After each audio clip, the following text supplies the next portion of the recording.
We have a quorum. Welcome to the Finance Committee meeting of March 27th. In accordance with the requirements of open meeting law, I'd like to advise you that the meeting is being recorded and broadcast over Lunenburg Public Access.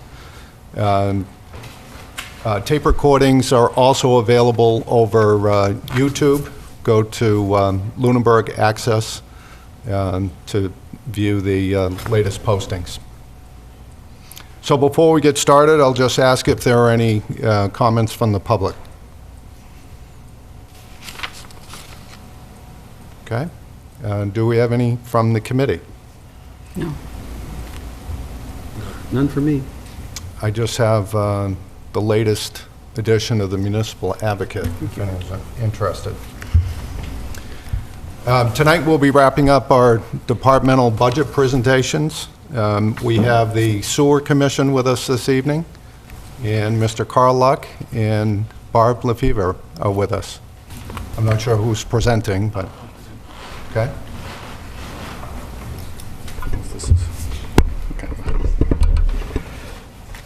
Okay, is that okay? I'm a soft spoker, so all right, good.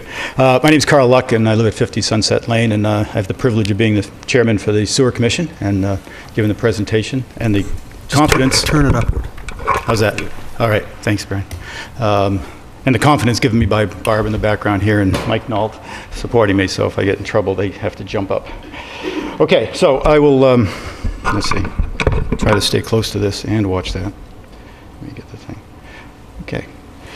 So, first I'd like to, acknowledge everyone that is part of the support team that brings this great service to Lunenburg. Barb, who's been introduced, DPW Director Jack Waterkins plays a very strong role in this activity. And then the commissioners, besides myself, Jay Simeone, Dave McDonald, Mike Nault, Butch Bellotta.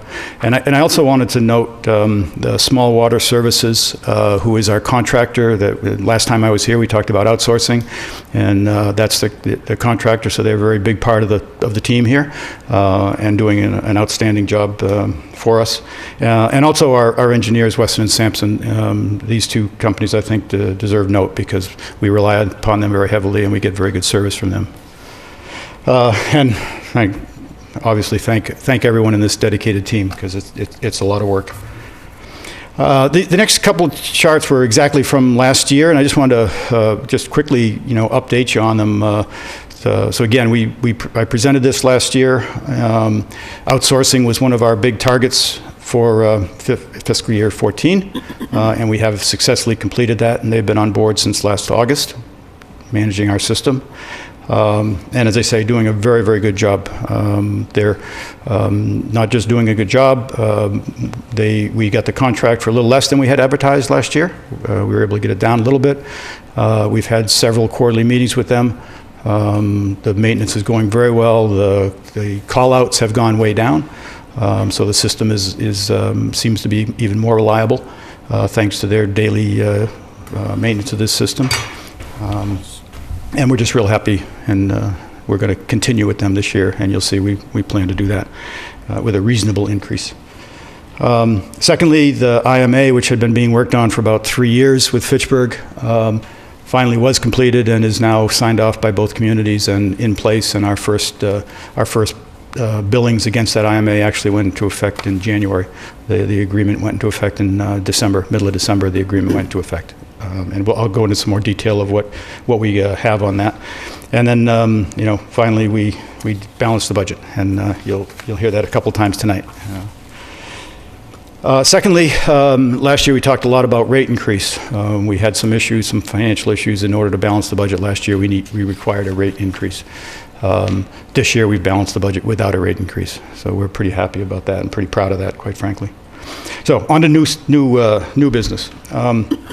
For the IMA, I'd like to just update you on the important points of that IMA. Again, it was driven by the need for more capacity. We had a capacity issue with Fitchburg. We just barely had enough capacity in the current IMA to support the people that had already been bettered. So extensions or new users or changes of use were going to be a real problem. And that's really what drove the opening of this IMA, because it had a number of years left in its life. We needed, we essentially had 80,000 gallons per day capacity per the prior IMA, and we needed 161 to cover everyone that's bettered, plus the near future foreseeable needs for growth and expansions. 10,000 of that on Summer Street and 151,000 on Route 2A. The Route 2A need is what drove a upgrade to the John Fitch Highway. Fitchburg needed one, but this really also drove that. So, and there's costs associated with that that we'll go through. You know, how that's going to affect us and how we're going to cover it going forward. Okay. User fees. Now, Lunenburg will pay the same user fee as Fitchburg residents with no adder. Our agreement was the same base fee, but then we had a $1.60 adder. What we've managed to negotiate with Fitchburg, and it was a very good, very open, very cooperative negotiation. It was a very good team effort between the two communities, was that the door is open for an adder, but only if Fitchburg justifies that we are causing them extra cost. They haven't been able to do that yet, so maybe it comes in the future, maybe not. Clearly, we're going to work pretty hard to make sure we don't cause them extra cost. Okay. So that's good news. So that's effectively $1.65 in the base rate that went away.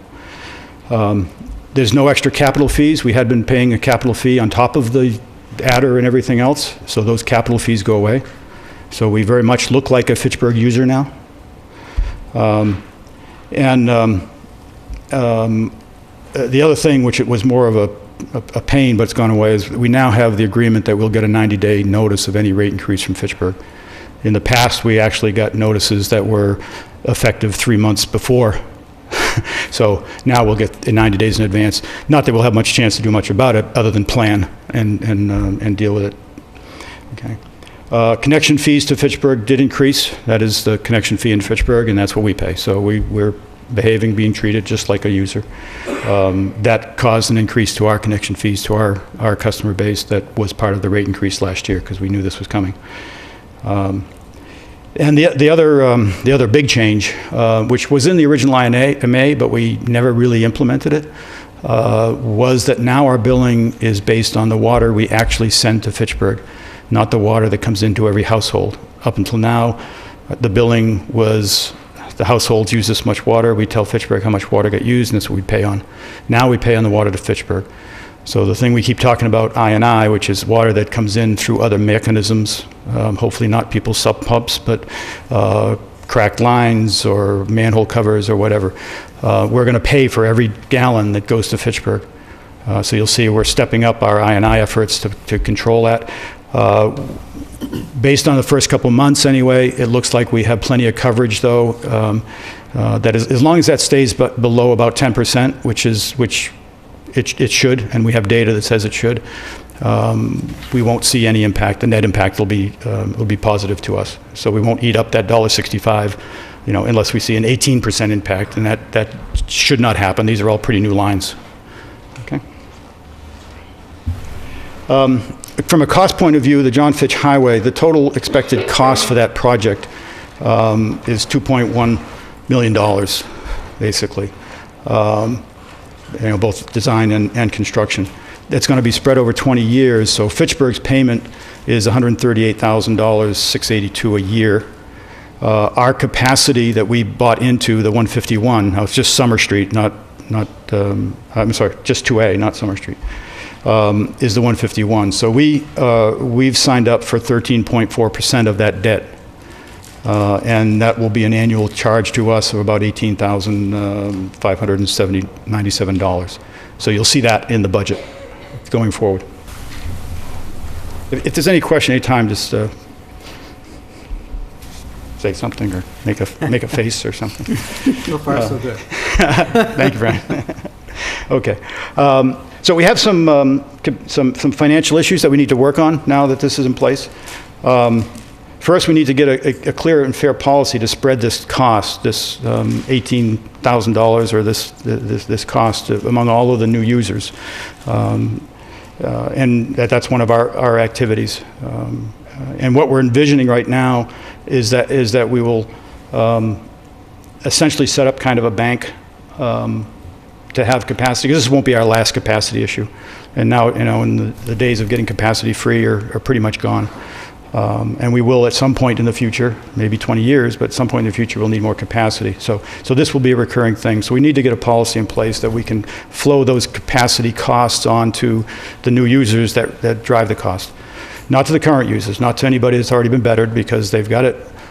In our bylaws, in our laws, we're required to set aside 90% of the capacity required for any betterment, which is a pretty conservative number, because it'll probably be a very, very long time before 90% of the people along the line actually connect. But that's the way it is. So we can't just have people come in and then hope for capacity. We've got to keep an eye on the capacity and the new users.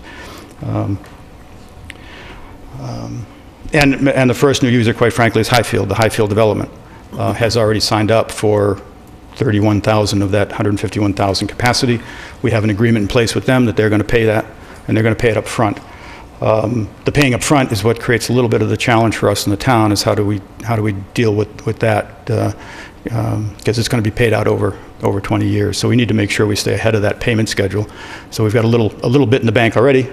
As we go forward, we need to keep adding to it at the point that we keep up with the payments and don't have to take from retained earnings or anything.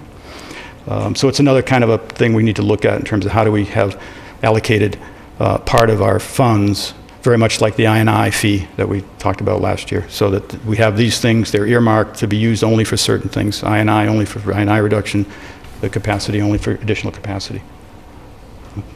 Okay.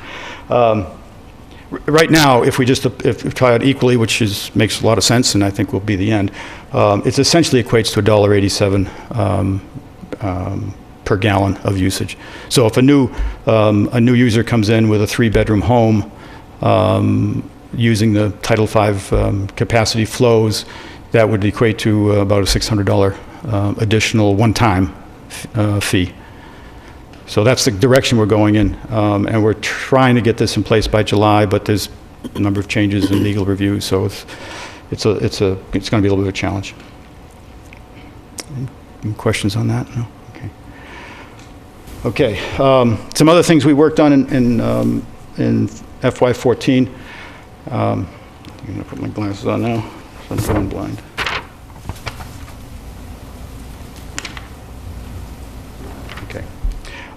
So again, I mean, our businesses support area needs. That's our focus, is to make sure that people in need get sewer where they need it,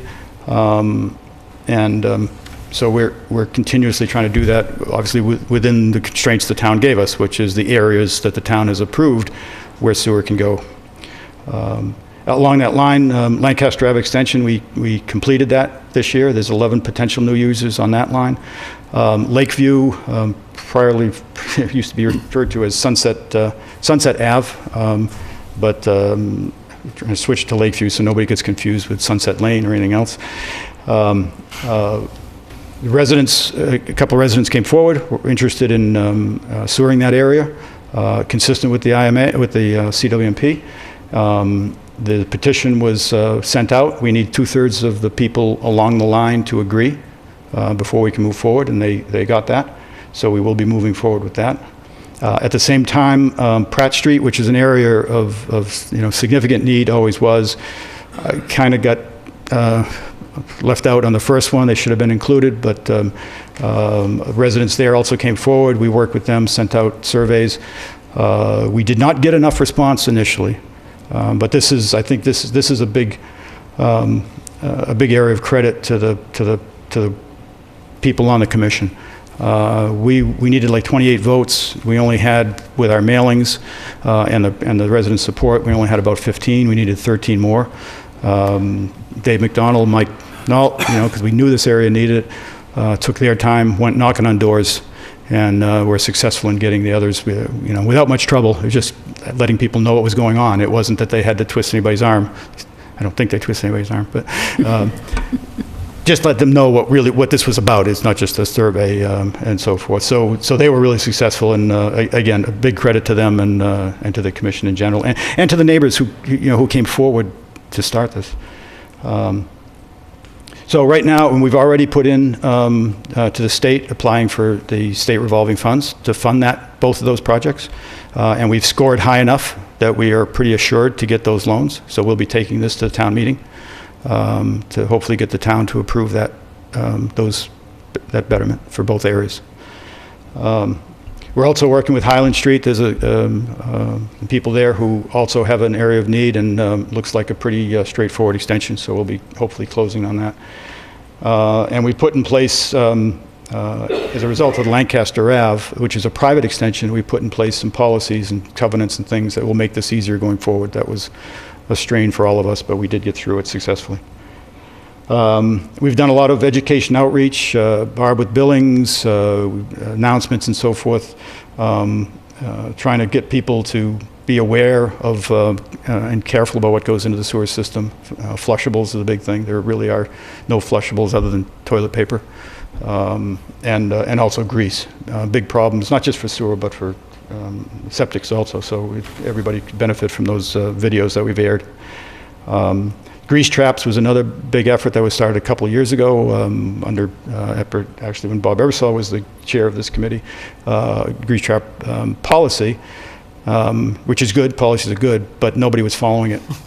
So again, the personal effort of the members of the commission going out to the restaurants and people to explain to them what it was, what the requirements were. We went from a 0% participation to 100% in the annual permits and fees and understanding it. We now need to do a little more work on the reporting, but okay, it's we're getting better every day. I&I reduction, as I said, we've just kicked that off for this year. We had money in the budget this year, and you'll see money in the budget for next year. There's an I&I fee policy that was implemented, was discussed here, and the policy is implemented and released as effective last July. And then all of our policies and regulations were reviewed, condensed, streamlined, and released. Okay. Going forward for all this, what we've decided to do as a commission, because we're pretty effective, with the team of getting things done, is we've assigned most of the major projects, and they're listed here. I've touched, I think, on almost every one of them. So a member of the commission to champion everyone, and champion doesn't mean do all the work, but it means responsible for keeping the commission involved, so that not every commissioner is asking Jack Rodequins what's going on this week. Working with the operations once it's released and it's in somebody else's hands, still to stay in touch, make sure it happens. And in that area of assignment, to look for new opportunities for whether improvements of policies or whatever. So this is what we've got going now. We've got a couple TBDs that we're working on, but hopefully we'll get a new member when Jay departs us in May, and so we'll have some things queued up for them if they're ready to go. Okay. Okay. So to give you an overview of where we are on some of the key statistics that drive the system, usage rates. So this is what we pay to the towns per our IMAs, to Leominster and Fitchburg. Leominster is last year was 457. We had projected a 5% increase, and we got it. We've projected another 5% this year. Don't tell them. Maybe we won't get it. I don't know. Fitchburg was the 895 with the $1.65 adder, and we've made that. We've been able to make that go away. So that's going down. But you can still see the tremendous discrepancy between Leominster and Fitchburg.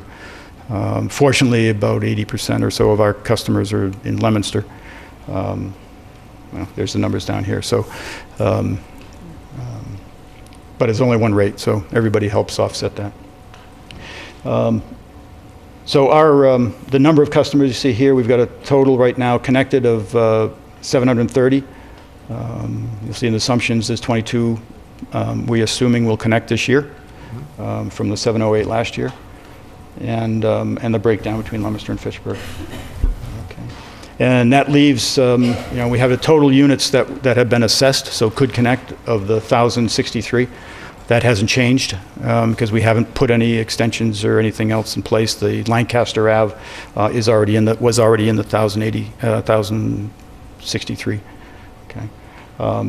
But for instance, if Lakeview and Pratt come on board, that would add another 83 potential users. Okay. So now into the budget at last. And we have a handout that we've given you with a lot of detail that we can go into wherever you'd like to. And there's lots of notes, thanks to Barb, because my memory is gone. So I'm just going to quickly go over the revenue and the cost side at a fairly high level, and then we can dig into anything you like. So here's the revenue side of all of the major elements contributing to the overall revenues, which we're projecting this year to be $814,242. And you can see the increases here, in the user charges, and most of these are due to the projected 22 new users. So that's where the user charges come from. We have the new sewer bank fees, which is the $7,400. We don't, in my next one where we show the cost breakdowns, I don't show that because it's not considered operating cost to us. It's only used for targeted I&I use. Everything else is pretty similar, except again the grease trap annual permit fees. You'll see that there were none in 14, and we're projecting 1,000. That assumes that everybody stays fully compliant, which means $50 a year. If they go to the other end, which is non-compliant, so if the reports don't start coming in and we get to the end of this fiscal year and we aren't where we need to be compliance, it's $250. I don't want to get revenue that way, but if there's a factor of 5 there, we've assumed everybody's compliant in 1,000. Carl, just one Yes, sir. question on that. You're showing the Highfield capacity as revenue, 57,716? Great question. We had a lot of debate about this, and I think I drove more. We had it in, we had it out. We said it's not really revenue. It's a little like the sewer bank, though. It is money coming in, so I wanted to acknowledge this money coming in. Later on, it comes out in cost. We take it out later on the cost side, and it's essentially on paper move it to a bank. And what's the source of the money coming in? Highfield, once... So the developer is paying a fee? Yes. Yeah. They're our first customer for helping to pay for the new capacity. Right. So they'll pay $57,000, and they'll pay it up front. So it'll all come in. So I want to acknowledge it coming in, but later on we pull it back out. We pull all but the first year's piece of it out.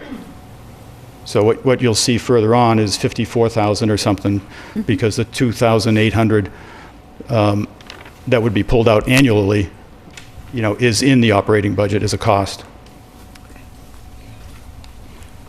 And does that include the connection fees for that entire development? No. Or is that separate? No, it's strictly the capacity charge.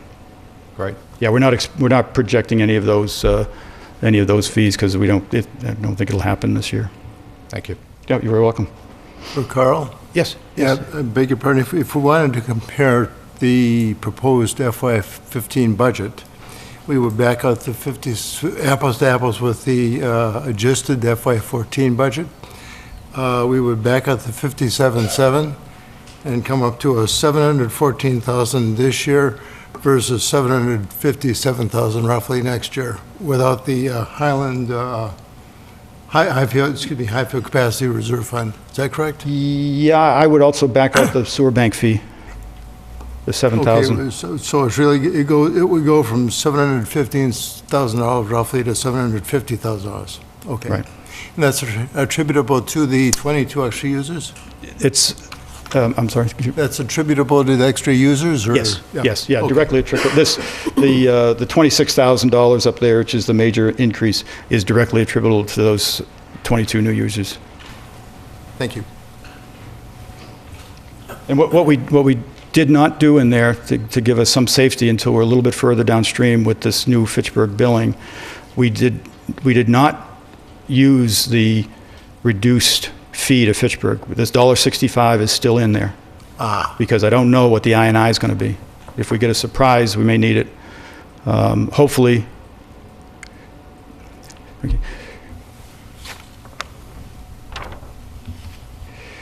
essentially, we've got an upside and a downside. The upside is that we have reduced what we pay Fitchburg per gallon, essentially. The downside is we now pay what goes to the pipe at the town line, not what comes into all the houses. And in between the houses and that pipe, there's other water that comes in due to inflow and infiltration. Would that be largely a wash? I hope it should be a gain. I'm projecting that it'll be about a 10%, that they will send 10% more water to them than we're looking at going in houses. So it would be a 10% increase in that cost, but we've got an 18% decrease because of the $1.65 reduction. Sure. Okay, thanks. Yeah, I wish I could be clearer, but you caught it. Thank you. Very clear. Okay. On the cost side, rather than just have a big table of numbers, this is essentially where all the costs that go into the rate, right? And this represents, if you take all these costs, it represents 95% of the rate, of the user rate. Okay, so if I want to know where's my money going, this is where it's going. So to begin with, 11.8% is payroll. That's basically our business manager, Marge, and a part of Jack Rodequin's, because we now outsource the technician. So 11.8% is essentially salaries. So then going down, outsourcing, so 10% is what we pay our company for maintaining the system, which is very reasonable. You will see that go up a little bit next year because we're going to add some more work to it, which is maintenance of generators. Right now we have to outsource and or do in-house, but it's not good. These are pretty sophisticated generators and they're pretty critical. If you need them, they better be there. So we're going to add that to their contract. So that'll go up maybe 10% or something due to that.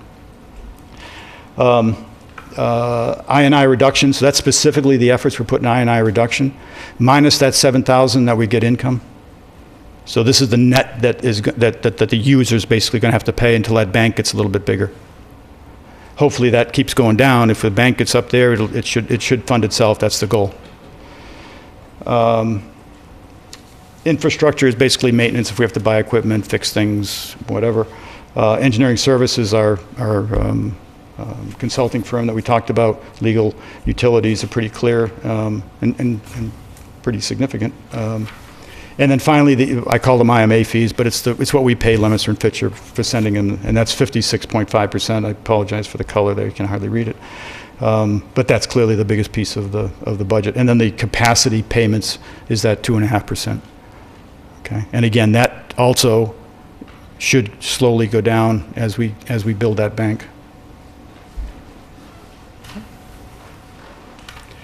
So some key budget assumptions that are buried in the notes there. As I said before, 22 new connections are assumed. Assume that there's no rate increase to Lunenburg customers.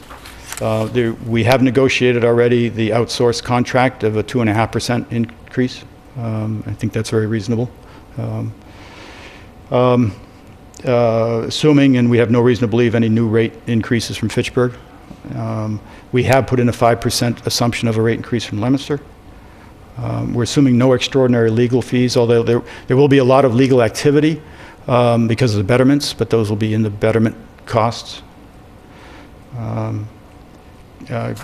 have $35,000 to spend on I&I in next year, but that is going to be offset. Part of that's paid by the $7,000 of income. Okay. As I said before, we have an additional generator contract that we're in the process of negotiating with them right now. And then, again, with the extensions, we don't see any impact of the betterments to our fund, to our enterprise fund. Okay. So finally, no transfers from retained earnings. We've balanced the budget. The team has. And are pretty focused on doing that. The next step is, as I say, is now to start, trying to build some retained earnings. We've taken over the past years. We took a lot out of retained earnings, and we should try to rebuild that for when we have a big expense or something that we know needs to get done, but we just don't know how else to fund it. And clearly, the town supports. Okay. Retained earnings right now are sitting at $471,000. Which is nice and healthy. The John Fitch upgrade, this is what I alluded to before, so I won't go into detail here. We need to figure out how to manage this easier with the bank and the payments, and how this happens so that it doesn't drive Karen crazy. Teresa, was there a question? Well, I was actually just going to ask, is that related to why you have a bump up in the budget item for legal services? Because it just seemed, as I'm going through, it just seemed, given that the IMA's been worked out, I didn't know if you had other things that were working up again with the summer and the John Fitch that were causing you to... Yes, yeah. We need to be very careful in a couple things with this user fee. We need to be very careful, and there's a lot of legal work I think we're going to have to do. We've got to change some of our own policies. There are hooks in there that drive it to us. This 90% requirement drives us to do this, but we're sure we're going to need some serious investigation there on that. Right, we also, that's the main issue. Okay. Well, it was also just interesting to see that how much you managed to save in outsourcing based on what you anticipated you were going to spend. Mm-hmm. And when you say that that's going to be going up for next year, it's just interesting to see how much it's down from what you had projected last year. Ah, okay. So it's very good. Thank you. Nice. On behalf of the team, I thank you. Okay, inflow and infiltration is the other area I said we plan to spend the $35,000. So you'll see that in there, but it's offset by the $7,000. So you won't recognize that 35, but that's what we're going to spend. Okay, and last words until your questions.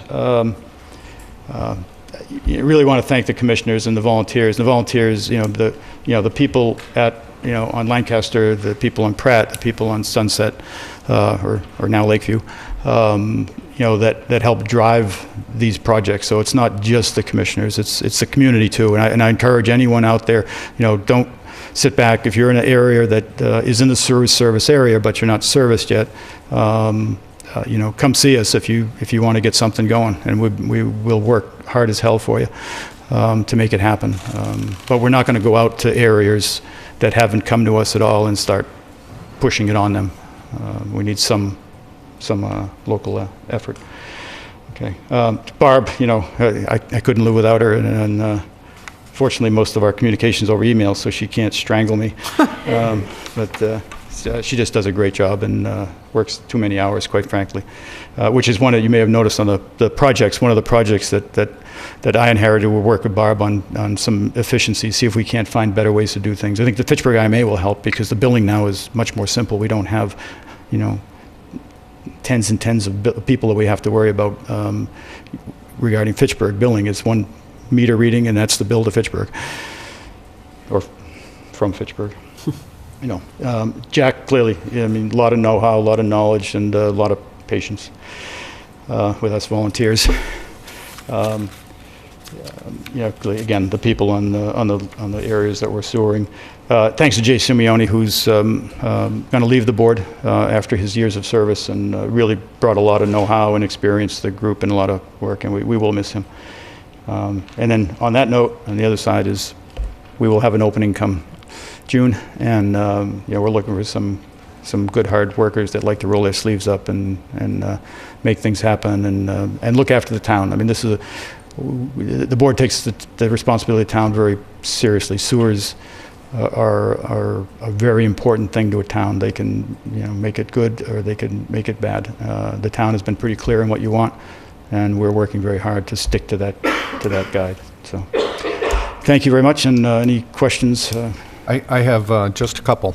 Actually, a comment first. I'm very pleased that you're able to balance the budget without drawing from retained earnings. Thank you. This is the second year in a row, which is good. I hope that's something we're able to continue. Absolutely. My first question is, what happens with the retained earnings? Are we investing them in any way, or? Yeah, very good. You caught the weakest spot in my whole knowledge base here. That we're all trying to get our arms around, because there's a lot of things go on with retained earnings. That's where we pay the betterments out of. That's where the payments come in, the payments from the town, the payment of the people. And that's why it would be nice if it wasn't that way, because then we could look at retained earnings. It would say, okay, if we balance the budget, it'd be the same. But it's not. It's like, why isn't it the same? We have some homework to do there. And I don't know if Carrie or anyone wants to actually answer your question.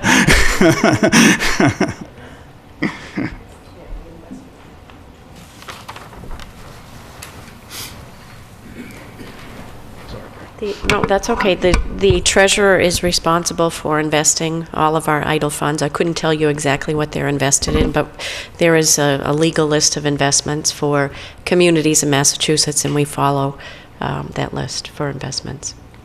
Thank you. You talked about the intermunicipal agreement with Fitchburg. Yes. Do we have one with Leominster? Yes, we have one with Leominster, and that's, we said for this whole time with Fitchburg, that as soon as we get done with Fitchburg, we need to pick that up. There's nothing driving us like the capacity issue with Fitchburg. It lasts for, I don't know, probably another at least 10 years or more. It was a pretty long-term agreement. But as anything else, it needs to be refreshed. In the interest of full disclosure, we have that same issue with how we pay the rate to Leominster. The rate to Leominster, in the agreement, we need to be working towards paying at the output pipe, not at the input to the house. And we've been working on that very hard, and the I&I really is on that side. That's where we have the biggest I&I issues. So we've been working with Leominster, trying to convince them, give us some more time, because we got to get that whole thing under control. So it is the next thing to do, and we're hoping to stay ahead of it by getting ahead of the I&I first. Because it would be a problem right now if we switch to the other billing method. Right. One source of the I&I that you've talked about in the past is illegal hookups, and you've also talked in the past about an amnesty program. How has that worked? We did that last fall. I think the amnesty was like a 90-day period or something. Ended the end of October, I believe. No one came forward. I'd like to believe that means there's no other illegal hookups out there. We were only aware of one so far. But the I&I actually, we've done a lot of metering. We spent a lot of money putting meters around different points in town to try to segment areas, and we've identified that the Whalum area is for sure the biggest contributor. We thought at first, because there's still clay pipes, we know there's still clay pipes in the Whalum area from the prior systems. However, the data tells us that although there is that issue, the bigger issue looks to be sump pumps. Our biggest spikes are with rain, and it comes quick and goes quick. And we believe that there are people hooking their sump pumps up, and mustn't watch our broadcast because we talk about it every week. You can't do that. So we're spending another $35,000 this year. That's not the next year, but this year. And we are going to go, and thank you for the cue, we are going to go, we've hired the company to go door to door, our engineering consultants. We'll be notifying people. We're going to go door to door in that area and inspect for sump pumps. And we have in our bylaws, we have the rights to do that. We hope people are friendly and just let us in anyway, but we have the right to do that. And we're going to exercise that because we've got to find these, and it really does look like sump pumps. We've done smoke testing, found a couple things, but not much. But that's the next step, is we got to find these. If people just disconnect them, we don't have these things, that would be great. But and I know it's a problem because what do you do? Your basement's flooding, you pump it out. Where are you going to put it? But and even Jack Roddick even offered, that if we run into that, he'd be happy to help with the people and help give them ideas of how to manage that. We don't want to just kill people, but we can't be paying for all this sump pump water going out of the community. Thank you. Thank you. Anyone else? I have just a couple questions. One question for clarification, although it's 3 line items.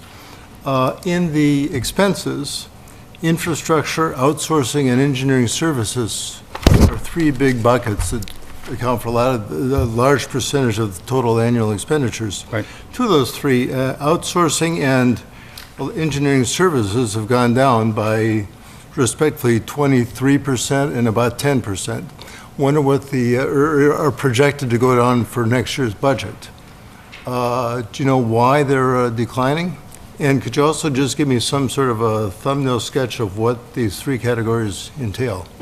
The outsourcing is the easiest. That's our contractor to maintain the system, where we had a technician the year before. We've now outsourced it. The technician moved over to DPW. The reason it went down, look at the numbers, the reason it went down, though, is that we had budgeted more than the actual came in. We thought, when we were doing the budget, we didn't have the agreement in place. Okay. So we had allocated $90,000 or $100,000, and we negotiated, we got the contract for 75, so that went down. It'll now go up to 2.5%, and that's what's in the budget. 2.5% from the actual that we pay this year. Yeah, so 75 plus 2.5 next year, and they've all indicated that they're willing to do another 2.5 the next year. Great. It will go up a little bit when we see the actuals, because the maintenance of the generators will probably be added to that, and we right now have a quote of like $7,500.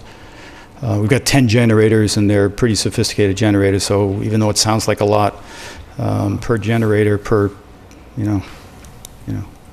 tune-up, so to speak, it's not so bad. So that's the outsource. So that one's going to be very controllable and identifiable. Great. The infrastructure is primarily the maintenance of things when we have to buy. Our contractor fixes stuff, but we have to buy it. If they have to bring in a hull pump or somebody to replace a pump or something, that's the infrastructure. So it's materials, and it is also contracted labor. And then what was the last one? Engineering services. Engineering services, That's primarily our engineering consulting firm. So they do. Well, we don't pay for peer reviews, but they do the peer reviews. All our regulations. When we do regulations, they consult on that. They review that. So that's them, and that's Weston Sampson primarily. And even though we're contracting more from Fitchburg with the Highfield, that will not translate into more engineering services according to the budget. That's correct. Should not. Yeah. Okay. No. Thanks. Brian? I have a couple things.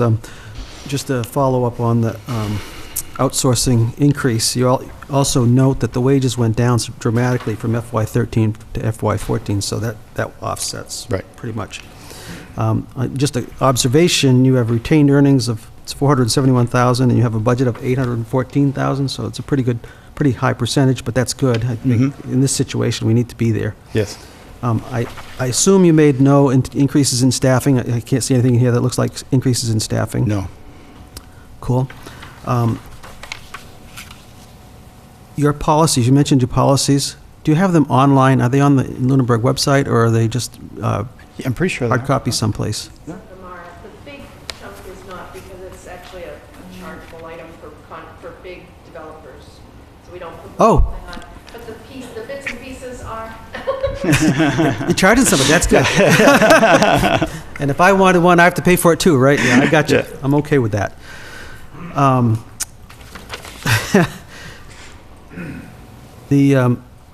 You had some really good slides here. They're not included in here. Is there some way we can get a copy of them? Can we get hard copy or electronic soft copy? actually, yeah, if you would. I'd be certainly happier email with soft copy, but I can take Yeah. either. And Soft copy of this too? Absolutely. Super. Yeah. yeah, I actually play with the spreadsheets sometimes too. And my final comment is, great job. This was a really good presentation. It was really clear, and I really appreciate how transparent you are in this process, so thank you. Oh, thank you. On behalf of the team, I thank you. Anything else? Great. Thank you very much, Carl. Thank you. Thank you. Appreciate it. Okay. That's the way At it this should go. time, I'd like to open the public hearing on the budget. I've asked the town manager to create just a brief summary of the budget. We've had a series of departmental budget reviews following the original presentation of town manager's budget.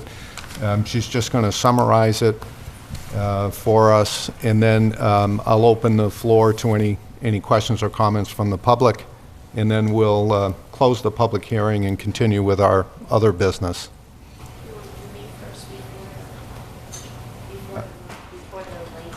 Before the other warrant articles? I'm happy to arrange the agenda. I'll just be a minute. You know what, Carrie, we can go to the Lane property. I know we have several guests representing that. We just need 1 minute to put it on this. Okay.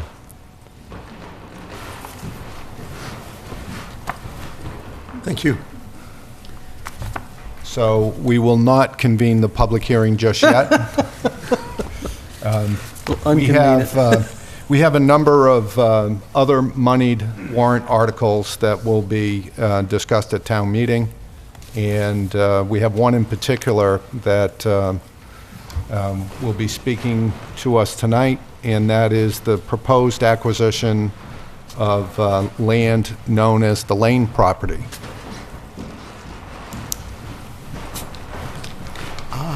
Good evening, and thank you very much for having me. My name is Brandon Kibbe, and I'm from 146 Rolling Acres Road. I serve on the Open Space and Recreation Committee.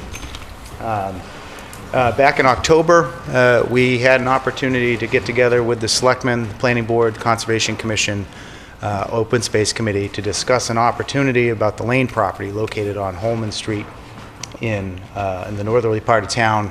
That was marketed in the summertime, and went on the market in the summertime. At that meeting, the selectmen appointed a working group, an open space acquisition advisory team comprised of a member of Open Space, myself, J.J. Cote from the Conservation Committee, Toby Baqueza from the Planning Board, and Paula Bertram from the Selectmen.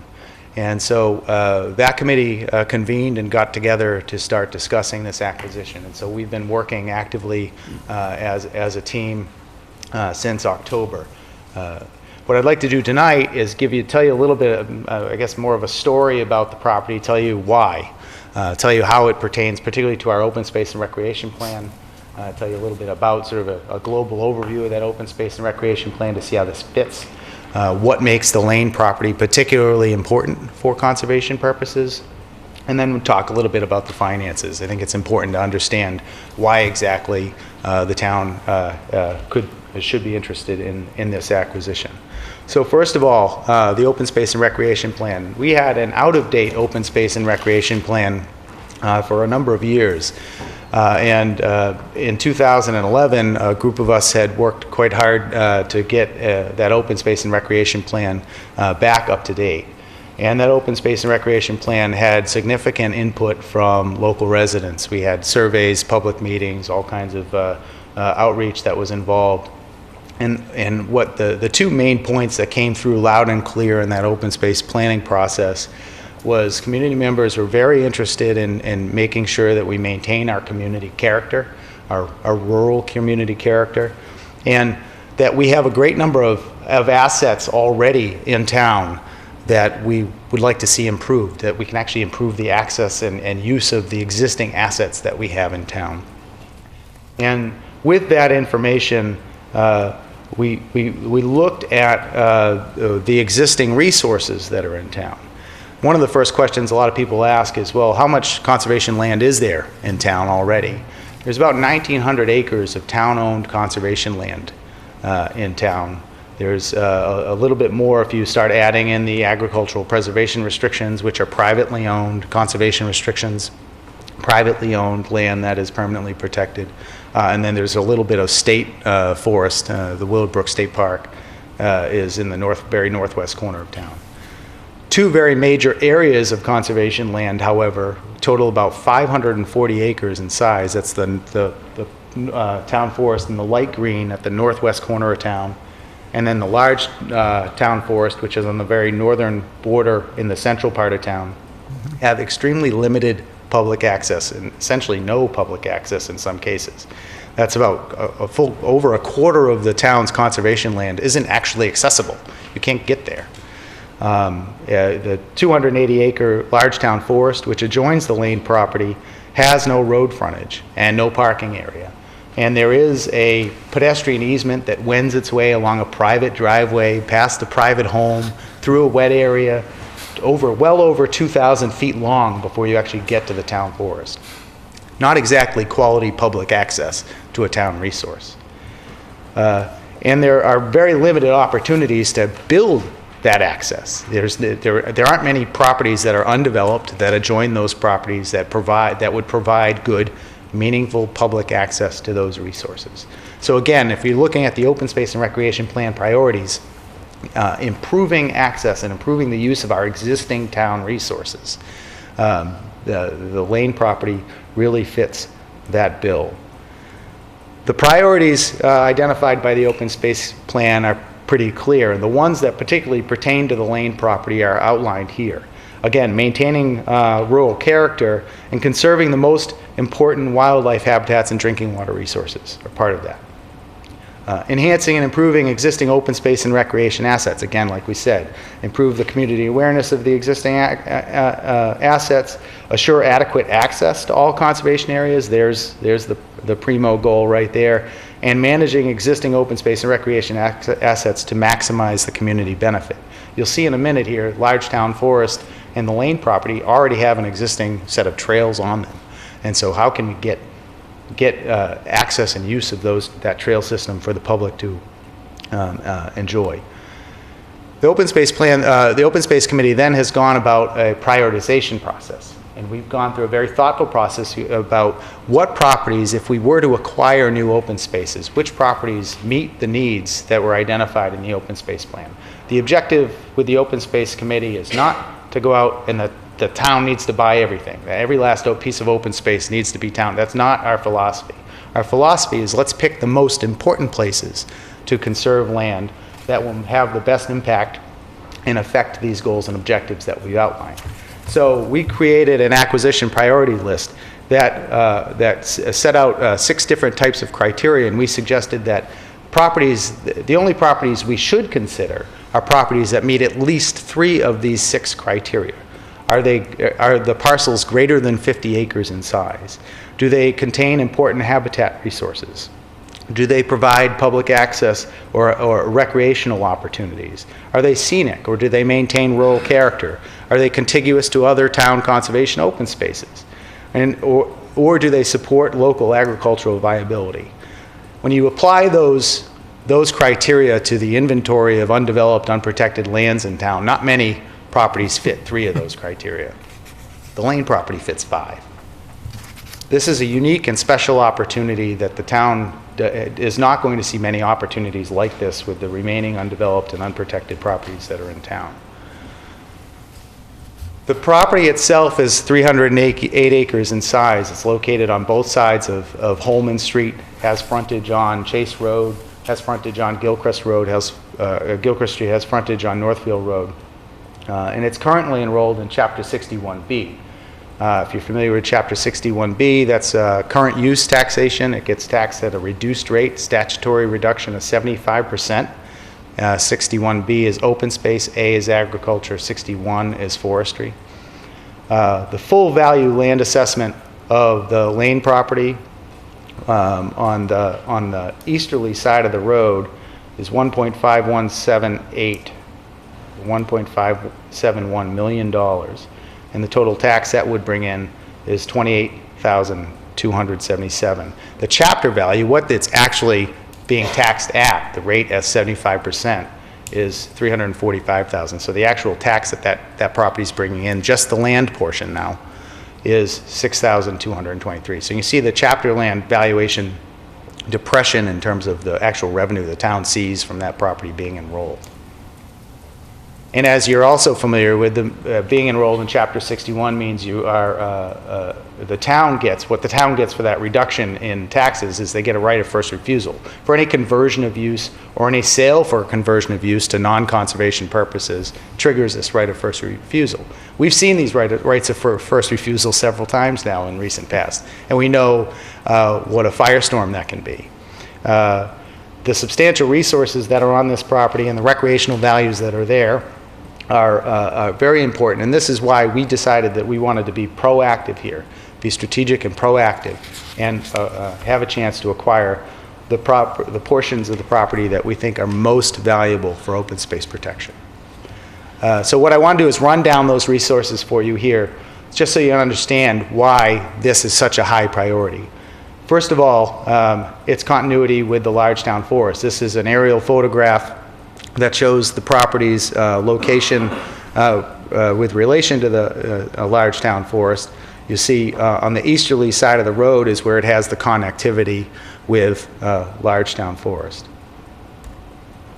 These are biomap core and natural landscape habitats. These are identified by the state's Natural Heritage and Endangered Species Program as areas of statewide conservation importance, particularly for wildlife habitat. You can see this property has both critical natural landscapes on it and core habitats. And this is because it's large, unfragmented interior forest lands. If you take nothing else out of this meeting today, is that bigger is better when it comes to conservation. If you want to protect habitat, big blocks that are unfragmented by roadways, unimpinged by housing developments, and that kind of thing are the most important things you can do for habitat conservation purposes. See, again, the easterly side of the road has these resources in spades. Aquatic resources. Here you can see the Mulpus Brook. This property has over 1.25 miles just on the easterly side of the road. 1.25 miles of tributaries and the main stem of the Mulpus Brook flowing through it. It's a substantial amount of frontage on the Mulpus Brook. The main stem of the Mulpus Brook here is cold water fisheries resources. That's very good for aquatic habitat, but what that also means is high quality water. High quality water that provides excellent habitat resources and also provides the main inflow to Hickory Hills Lake. And so this is important for water quality protection as well, not just aquatic resources and aquatic habitats, but Hickory Hills Lake water qualities as well.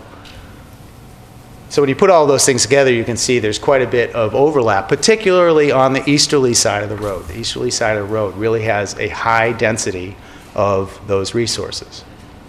Not to mention actual road frontage on Holman Street, which would provide public access to 280 acres of town forest that exists out behind this property. Back in the summer of last year, the property went on the market. The property went on the market for sale for $2.55 million.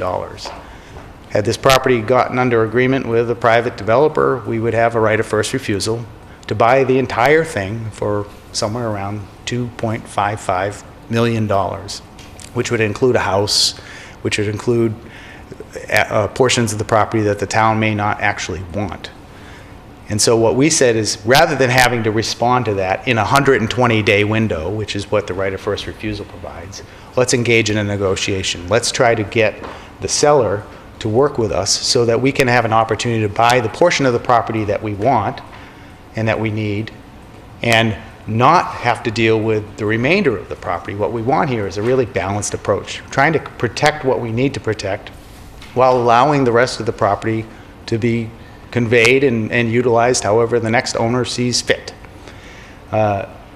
When we saw this map, we also saw one other thing, which is on the easterly side of the road, we saw 12 house lots. This is a conceptual subdivision plan for the property that was produced at the time of market.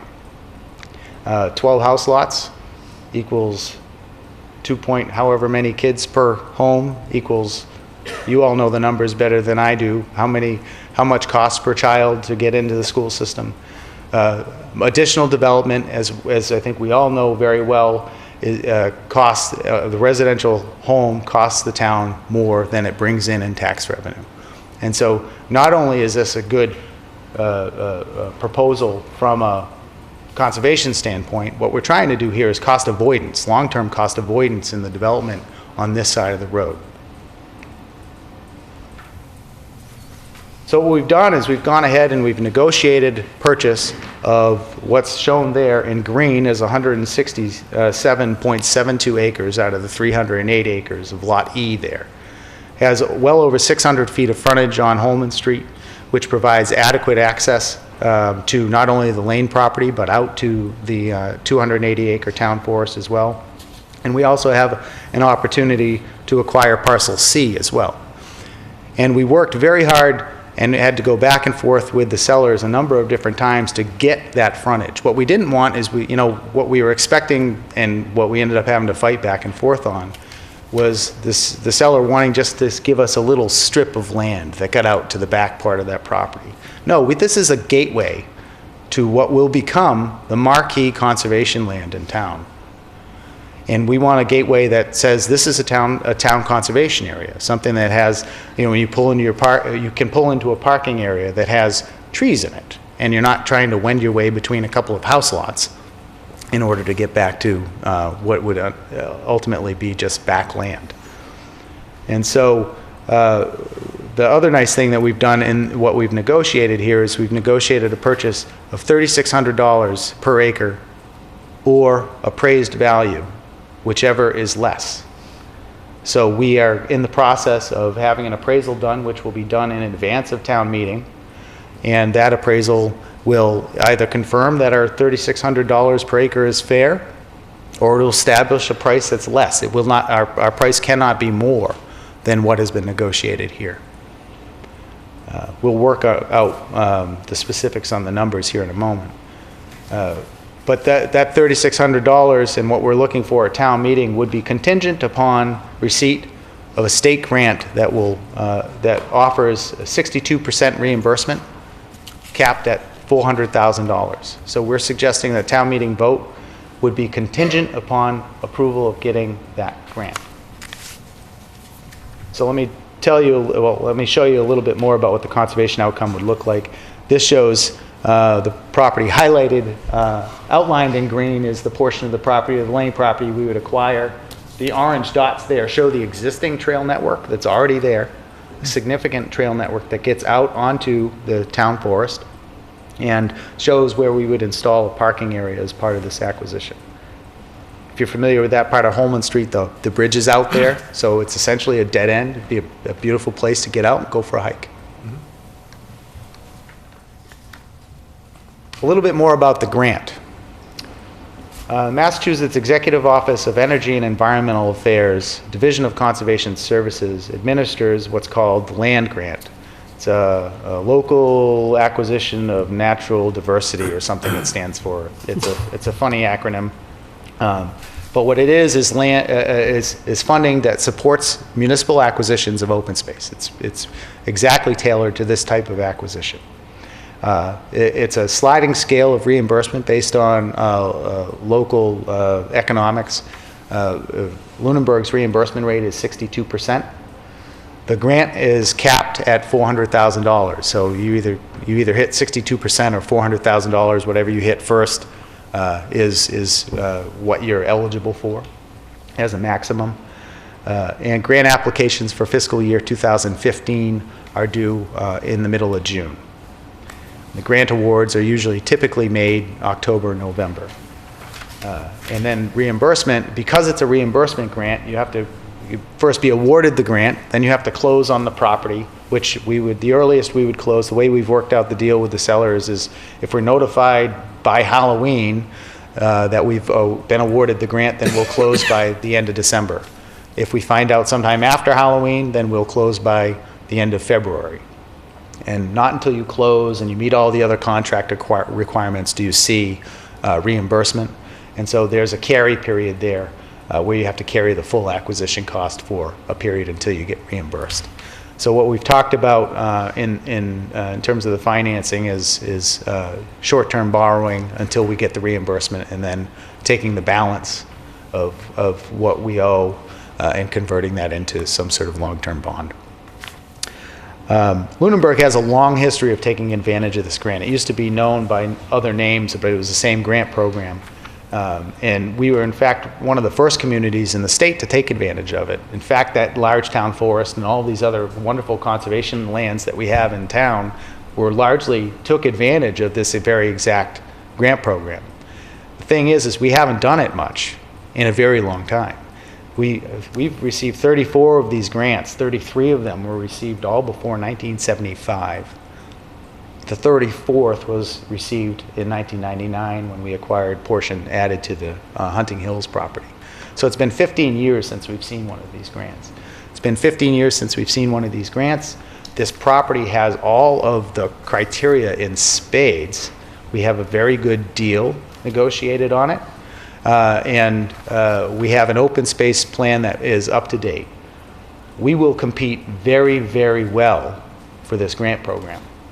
And again, the way we've designed the town meeting warrant article is that the approval would be contingent upon being awarded a grant. And so we're serious about making this a good value for the town. A little bit more about the numbers. Again, $3,600 per acre, which would be our maximum. If the appraisal comes in at $3,300 per acre, that's what the price will be. If it comes in at $2,500 an acre, that's what the price will be. But the maximum and if we're able to acquire both Lot E and Lot C, about 173 acres, that maximum price would be $622,800. We're estimating the grant will reimburse us not just for the acquisition cost, but also for some of the costs associated with doing the acquisition. So title certification, we're conservatively estimating $10,000 for that. I suspect it'll cost more like $5,000, but we want to be conservative about how we're budgeting. Survey, it's not entirely clear whether or not we'll have to survey what we're acquiring because of surveys of record, but we may be required to do that. We also have negotiated an agreement to split the cost of the survey with the owner. And so again, conservatively estimating $10,000 for cost of survey here. So total acquisition costs here that would be eligible for grant reimbursement is $642,800. Again, contingent upon land grant acquisition. We're eligible for up to 62% reimbursement, and if you do the numbers on $642,800, that gets you pretty close to the $400,000 maximum. So our expectation is we will file a grant application for the maximum we're eligible for. So we have designed this not only to acquire everything that we think is most important, but we've designed it so that we're maximizing the grant eligibility here, to take full advantage of the grant eligibility. In working with Carrie on the financing, she's suggesting that, again, we do this short-term financing during fiscal year 2015. So the impact on our capital budget would be about $2,500. Figuring we'd be carrying this property for 6 months or less, depending on when we close. If we close at the end of December or versus February. And then the bond service would then get rolled into long-term bond for fiscal year 2016. And the question then is, how do we bond this? Do we bond it for 5 years? Do we bond it for 10? Do we bond it for 20? Well, the plan is to bond the school for 30. It's a long-term capital investment. It's a little different than buying a piece of land for conservation is a little different than buying a fire truck. We're looking at something that is going to be an asset in perpetuity. When we talk about conservation land, we're talking about perpetuity. 20 years financing might make perfect sense for this, but that's for others to decide. So to summarize, the Lane acquisition property is strategic, proactive, and cost-effective. Strategic in that we're providing critical access to the existing town resources. We're focusing on only the most essential resources necessary to achieve the goals of access, habitat protection, water quality protection, those things. And it's a balanced approach. We're not suggesting we buy it all. We're suggesting we look at 173 of these acres out of 308. And so we're not asking the town to acquire it all. It's proactive. Unlike a Chapter 61 withdrawal, this isn't an all or nothing deal.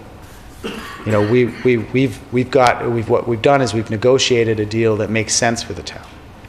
It's not developer driven. We negotiated hard on price. We negotiated a deal that we think makes sense, is doable, and has a ceiling established in it with the appraisal, appraised value, whichever is lesser component to the deal. And it's on a timeline in terms that the town can manage. This is not a 120-day right of first refusal. We've started the negotiations in October. We have contingencies built in for a town meeting vote, contingencies built in for applying for the grant, and then contingencies to close and meet all the grant requirements. And so the reality here is we've, what could have been a 120-day process, we've built basically an 8-month window in order to do this. And it's cost effective. Again, contingent upon the state grant funding. It's within the bond levy, and so there's essentially no effect on tax rate. The bond service doesn't begin until 2016, so there's an opportunity to plan around that. And the long-term cost avoidance of not having the development that was proposed or potential on that property is significant. I think we can't emphasize that enough. This is as much a conservation project as it is a cost avoidance project for long-term costs. And with that, I will entertain questions. I have just one. First of all, that was a great presentation, very clear, very succinct. What's the likelihood that we would actually receive the grant? As I was trying to explain earlier, is we haven't gotten a grant in a very long time. There are some communities that go back to this grant program every other year. So we haven't received one of these grants in a very long time. We had an open space plan that was out of date for quite some time. We updated that plan. These are all things that work in our favor with the review of the grant at the programmatic level. And this acquisition, as I went through the resources here, rings every bell on that grant program's wish list in terms of types of resources, types of access, all of this good stuff. And the fact that it is going to now make publicly accessible 280 acres of land that this very grant program funded some 40 years ago, we stand a very high likelihood of getting this grant. Can I guarantee it? No, it's a competitive grant program, but I know for a fact that this grant application will compete at a very high level for the available funding. Thank you. Will you be writing the grant? Yes, me and the team that's been assembled. But yes. Any other questions? Go ahead. Steve? Assuming, take the best case scenario and everything goes exactly the way you're projecting, what would the ultimate cost be for the town to develop that land in any way or maintain that land in any way? What is the current budget for the Conservation Commission to maintain the lands that they have? None. The answer is that's done with volunteers. Okay. And so it's not like we have to go in and establish a trail system on this property. That trail system exists. It's not. We will install a parking area, and the Conservation Commission has a very good working relationship with the snow riders, and has taken advantage of that relationship and to do these types of projects. We anticipate working with the snow riders here as well as an opportunity for that community service. There are also grant programs that are eligible through private foundations. One foundation in particular loves to fund this type of stuff. Very easy grant to write. And my expectation is I'll be writing a grant to the Fields Pond Foundation as well in support of particularly the development of the parking area. Beyond that, there's a strong opportunity here, and one of the requirements when assuming we are able to acquire this property that the grant program has is that you put together a land management plan. The sellers did a timber survey of this property, and that timber survey showed significant timber value on the property. And there's one way you can install parking areas and mark boundaries and create trails is to do limited forestry on the property. Both generates revenue and creates stewardship management.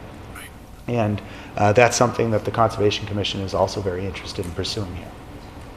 And in your pursuit of the grant, there's really no downside to the town financially. If you don't get it, we lose the opportunity for the property. We lose the opportunity to buy the property, but There's no financial downside. there's no financial downside. And that's exactly how we want it to be. Right. We think this is, the best way this stands a chance to succeed at town meeting is to design a plan that's balanced, is cost-effective, strategic, and all these other things. And I think we did a pretty good job of putting that together. I would echo Mark's comments. I mean, this is very well presented, but it's also very well thought out. Good. I'm glad to hear that. Thank you. Brian? You mentioned Lot C. It was really kind of tiny. I couldn't tell where Lot C was. So Lot C is on the easterly side of the road, south of what's colored in green there is Lot E. Yep. Can you see that there? It says 5.11 acres. Okay. It's that. That portion of the property, we struggled very hard. We really wanted Lot C to be in there for sure. The way it is designed in the purchase and sale contract is that the inclusion of Lot C into this deal is at the seller's discretion. So in other words, if the seller is unable to sell that property to another buyer as part of what they're trying to do, they'll give us a shot at it. At the same $3,600 per acre? At the same $3,600 per acre. Okay, sorry, I didn't mean to interrupt you. That's okay. We don't intend to do anything with the westerly side. Excuse me. The westerly side, the resources on the westerly side are primarily Mulpus Brook.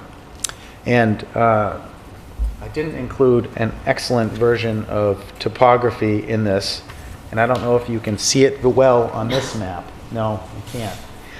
But it is extremely steep. The Mulpus Brook, where it flows through that portion of the property, is extremely steep.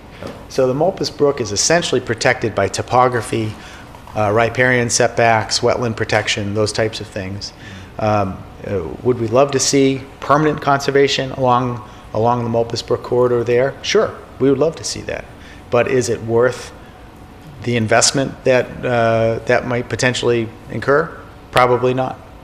And so, if depending on what ends up happening on the other side of the road in terms of a sale and future development, maybe there's an opportunity for negotiation there that a portion of that comes to the town at no cost as part of the review and planning process. Are all these maps available online at the web? Well, hopefully On they the are website? now that this presentation has gone through. We gave the disc, and so this is actually our first opportunity to really publicize this in this level of detail. And so our plan is to hold some public forums. We actually have 2 site walks scheduled for the property upcoming in April. I want to say it's Saturday, April 19th, 10 a.m. We'll meet at the Holman Street Bridge, south side. And the following Saturday, April 26th, 10 a.m., we'll also lead a walk, encouraging townspeople, yourselves obviously, to come out and have a look at the property, see what it's all about. In advance of that, I hope to hold a public forum where we'll share all of these maps as well.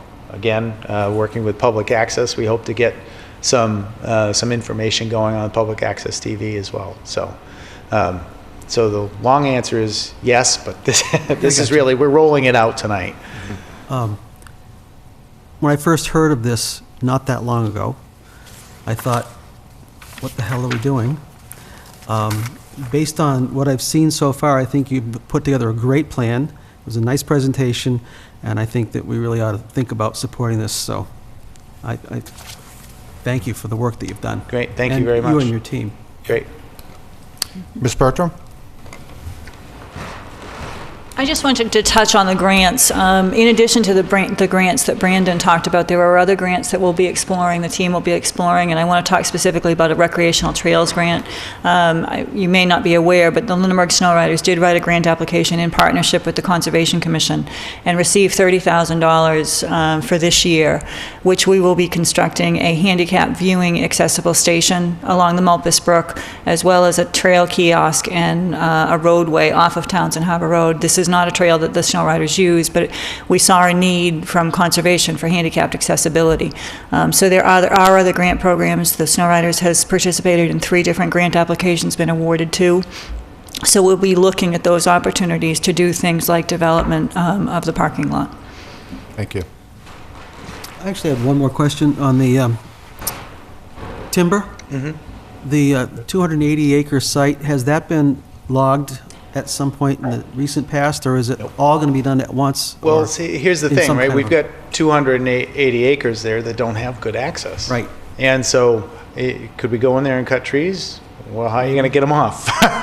Literally. Float them down the river to the... Yeah. So, ideally what happens is we develop a land management plan that doesn't just look at the Lane property.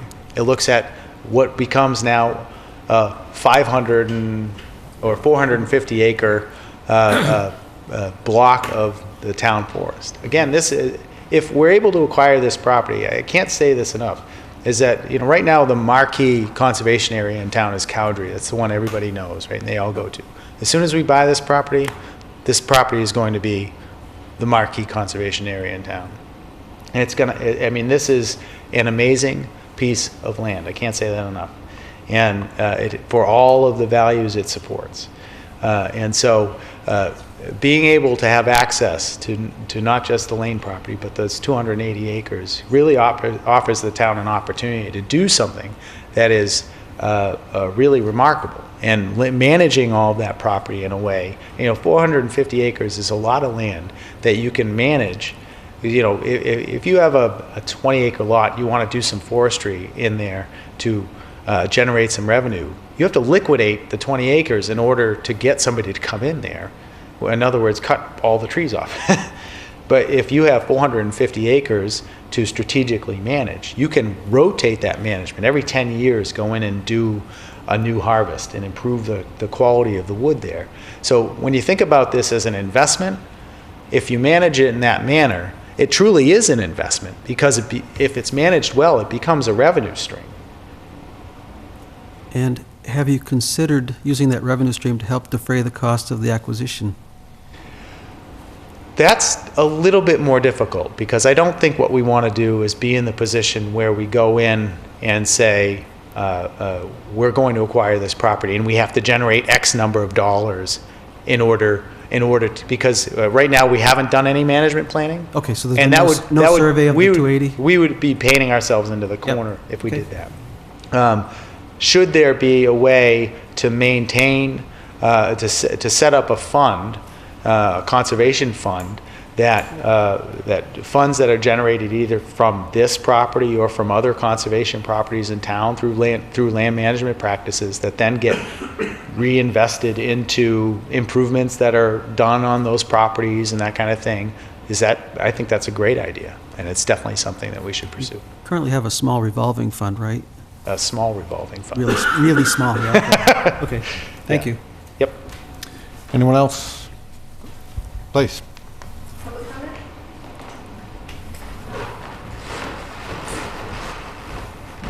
If you would, just introduce yourself first. Absolutely. I'm Elizabeth Ainsley Campbell. I live at 85 Peninsula Drive. I want to commend Brandon and the whole team that the town appointed for bringing such, as you've noted, incredibly thoughtful, skillfully negotiated opportunity to the Finance Committee and to the town. It's really an amazing and very thorough piece of work. As a Hickory Hills Lake resident, I certainly notice the protection of water quality that this particular project would afford. But what I notice even more than that as a townsperson is the opportunity for access to the large town forest. We're a family that uses Cowdrey daily in the summer and weekly in the winter, and we are mindful that for the townspeople to use the large town forest, it's just really not practical at all now. So I almost think of this particular proposition, broad brushstroke, as getting two properties for one. You're buying one property with this, but you're getting two, because for the first time you'd have access to the large town forest, and that is just priceless. I would also note that I have another hat, which is as Executive Director of the Nashua River Watershed Association. We work with many groups in the area to protect water and land. In our land protection work, we have a way to look over the different land deals that are being put together throughout the Nashua River watershed. Of course, Lunenburg is one of those towns, and what Brandon has said to you about the land grant strikes me as completely true. There's no guarantee Of course, there's no guarantee. But from my experience and that of our lands program director, who's looked at this very closely, the criteria that the folks managing the land grants have at the state level when they look at a property to see if it's worthy of a grant are going to be an extraordinary sink on this property. I would be shocked if it did not get the grant. I think Brandon is presenting the case for it very strongly. So I am very excited he's been able to bring this good a deal to the town. Thank you. Anyone else? Brandon, thank you very much. Over here. Oh, I'm sorry. Is there one more public comment?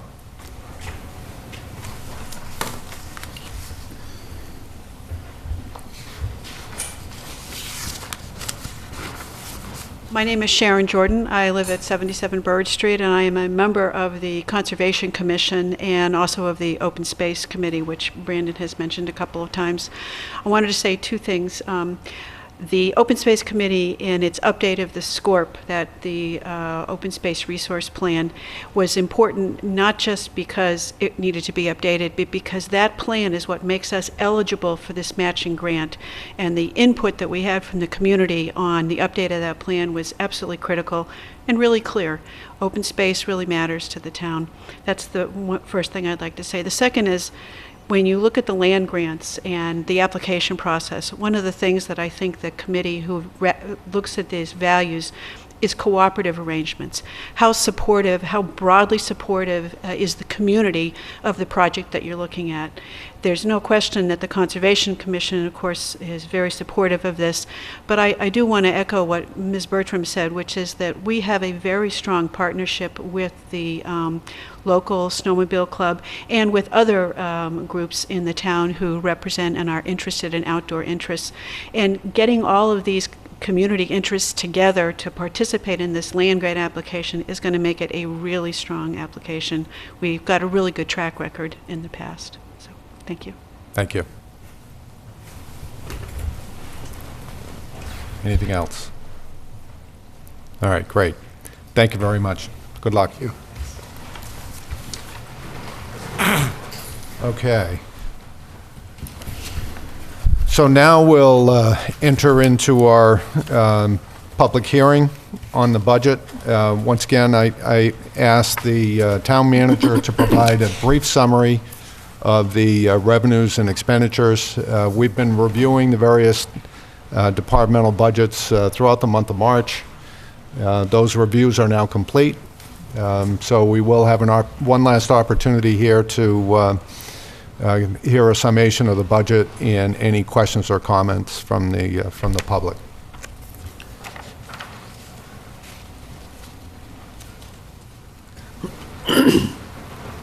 Okay, I'm going to give the highest of high-level overviews of this budget for you this evening.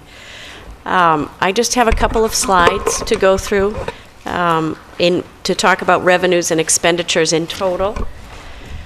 The first is for fiscal 2015, we're looking at a projected, ooh.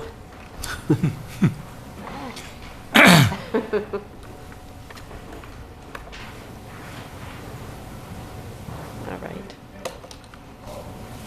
So we have a projected budget of $32,047,625. 65% of that is coming from property tax, 22% from state aid, 8% from local receipts, and 5% from available funds.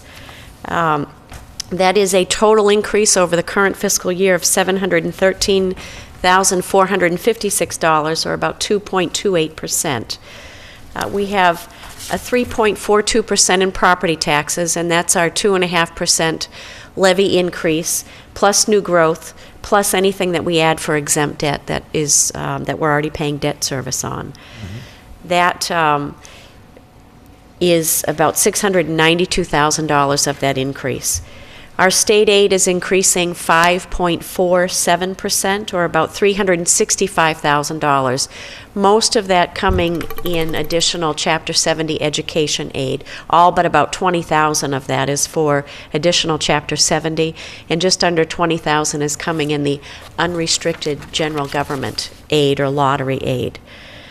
I am projecting a decrease of about 2% in local receipts. We've talked about this before. We have less money coming in building permits. We did well over the last several years with the Tri-Town landing and Emerald Place development. So we have a slight decrease.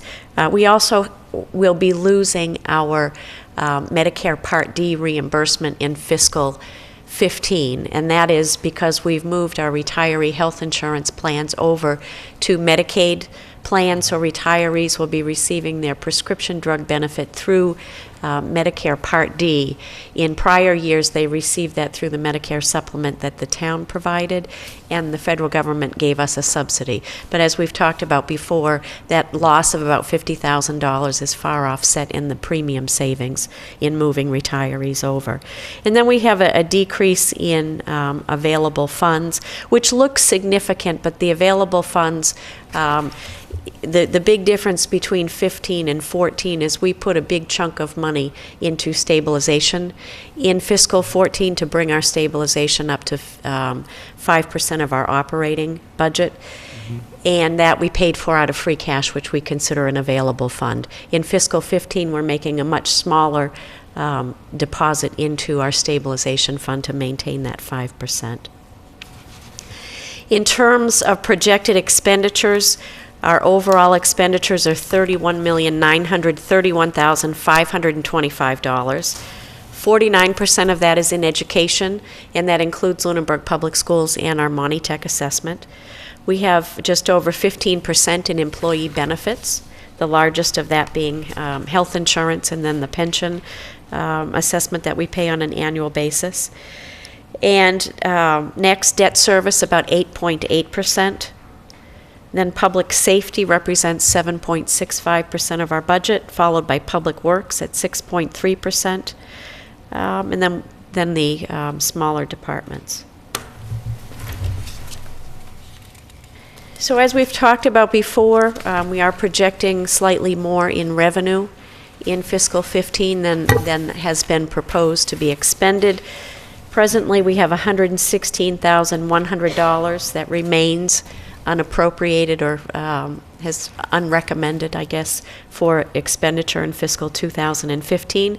That's 0.36% of our budget.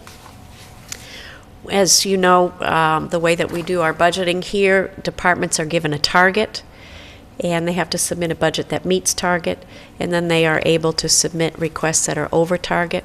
We had a number of budget requests over target. I've pulled out those for you for consideration for that money that's sitting on the table, or you may decide that you don't want to do anything with that, but just to go through those quickly. And again, as I presented last week or the week before, these just appear in the order that they would show in the budget. They're not in any priority order. So the first would be the Lane property that we just talked about. As Mr. Kibbe mentioned, in fiscal 15, the expense would be very minimal, about $2,500 because of the short-term financing. Obviously, if we did pursue that, we would need to talk about how we were going to finance that. And if we were to finance it over a 5-year period, it would be about $50,000 a year. 10 years, it would be about $27,000 a year. And that really would need to be part of the capital improvements budget, because we're not looking to cut some other portion of the budget in order to afford this piece of property. For the sake of this year's upcoming budget, though, we would not have these expenses for fiscal 15. They would start to kick in 16, correct? The only projected expense in 15 is $2,500, and that would need to come from somewhere, so that would need to come from that $116,100. Next is the pavement management plan. We will receive approximately $400,000 in Chapter 90. We have about $128,000 already programmed into the fiscal 15 budget. But the above target request was for about $800,000.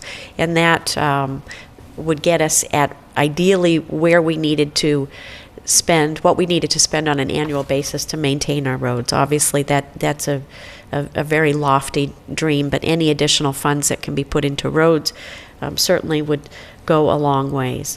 Lunenburg Public Schools, When I put this together, the gap between my recommendation and the superintendent's was $450,000. I believe that's changed slightly based on the presentation that the superintendent made last week. Obviously, we're not going to come close to that even if you were to allocate all of this. But that number is prior to last week's presentation. The police department made a request for 3 full-time officers. That's $199,000 plus benefits of about $42,000. The fire department made a request for to have 2 personnel per diem, so there would be no associated benefits costs, but 2 per diem personnel to maintain 24/7 coverage at the fire station. That would be $210,000, and that would allow us to get an ambulance or a fire truck out the door at any time, day or night, weekday or weekend. There's a request for land use director to increase the salary by $12,500. I did make a note that, as I've talked about at previous meetings, I certainly am willing to reduce our legal costs. We have $125,000 budgeted in legal for fiscal 15, which is the same as we have had for the last couple of years. I've done a quick analysis, and we're spending just in general legal related to planning between $10,000 and $20,000 annually, and that's not even getting into any of our court cases. And there is some work that's done with these court cases that could be done in-house. So I would feel comfortable with certainly reducing legal by $10,000 or $12,500, and I think we can make that happen. So that's really not a contender for that 116. Quick question. Yep. That person is the one that would be involved with economic development Yes. and potentially even with some of the reuse opportunities that we may have as well? Yes, so that person would serve as the town planner or planning director, coordinator of all of the land use departments, economic development director, and working with our building reuse committee. Perfect. That's essentially raising the job level of that position. Yeah, so we would have, that would be one of our senior department levels on the same line as the police chief, fire chief, and DPW director. And the salary would be comparable to what is paid those individuals. And then the last thing I put in is the street sweeper, and I'll talk to you about it more next week. I've been receiving some additional information in, and I think we can have an analysis for next week, but I don't have anything that I could go over with you this evening. So that's really what I have to present this evening on the budget, and I'd be happy to answer any questions. Kerry, I have a question. Is it fair to say that if we were to hire one police officer, it would be these two amounts divided by 3? Yes. Yeah. And Yeah, I make an assumption for benefits that we're going to hire somebody that needs a family health insurance plan.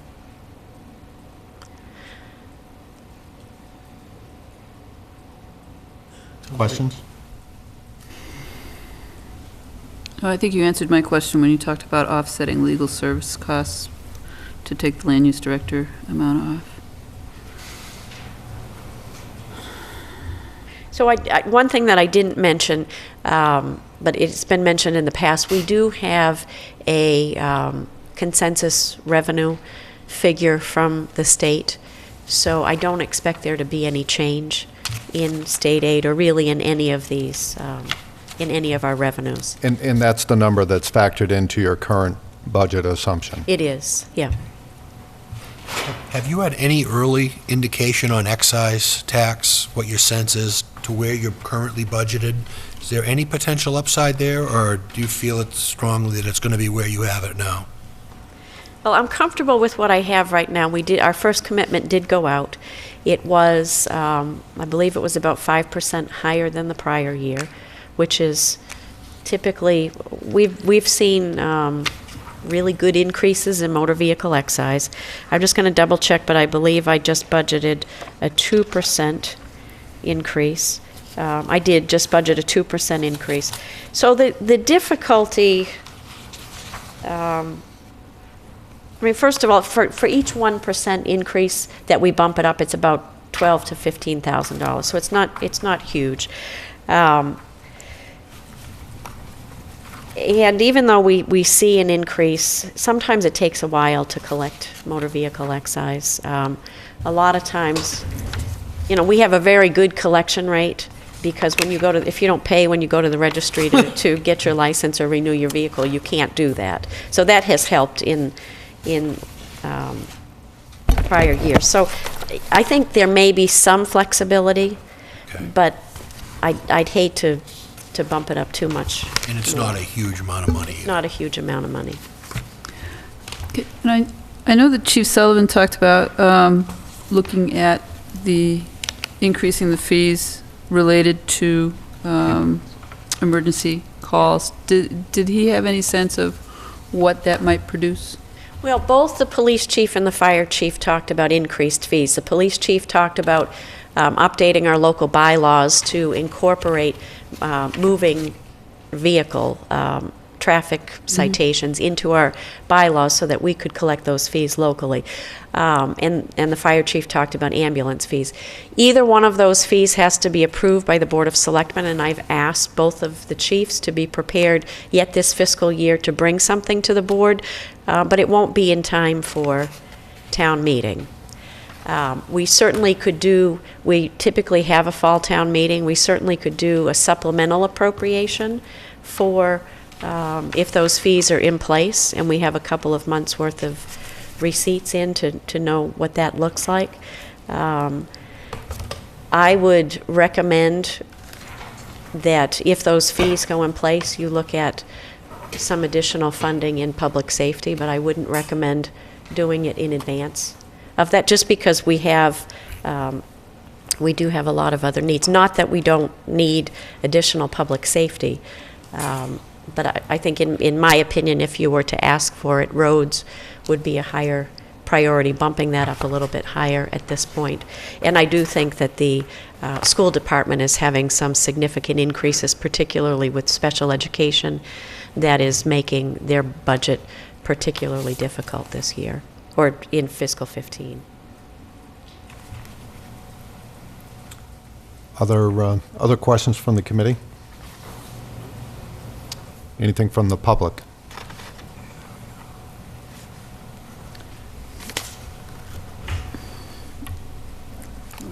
Please.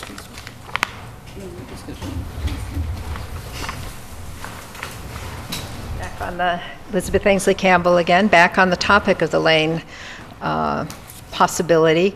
I certainly would hope that there's room in the budget for $2,500 worth of the fiscal year 15 costs that it would incur to go forward on this. And I had a question about the 5 and 10-year acquisition costs that are pictured. I imagine that Carrie and the committee has worked out what a 20-year acquisition cost might look like, and that would be another thing to consider as well. But certainly I'm here with a particular interest in Lane tonight and seeing that being included.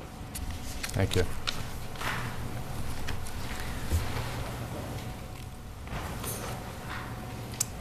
Yeah, I think one thing to be mindful of is that this $116,000 is the difference between ongoing revenue and ongoing expenditures. But we do need to be careful that we're not looking at a one-time situation.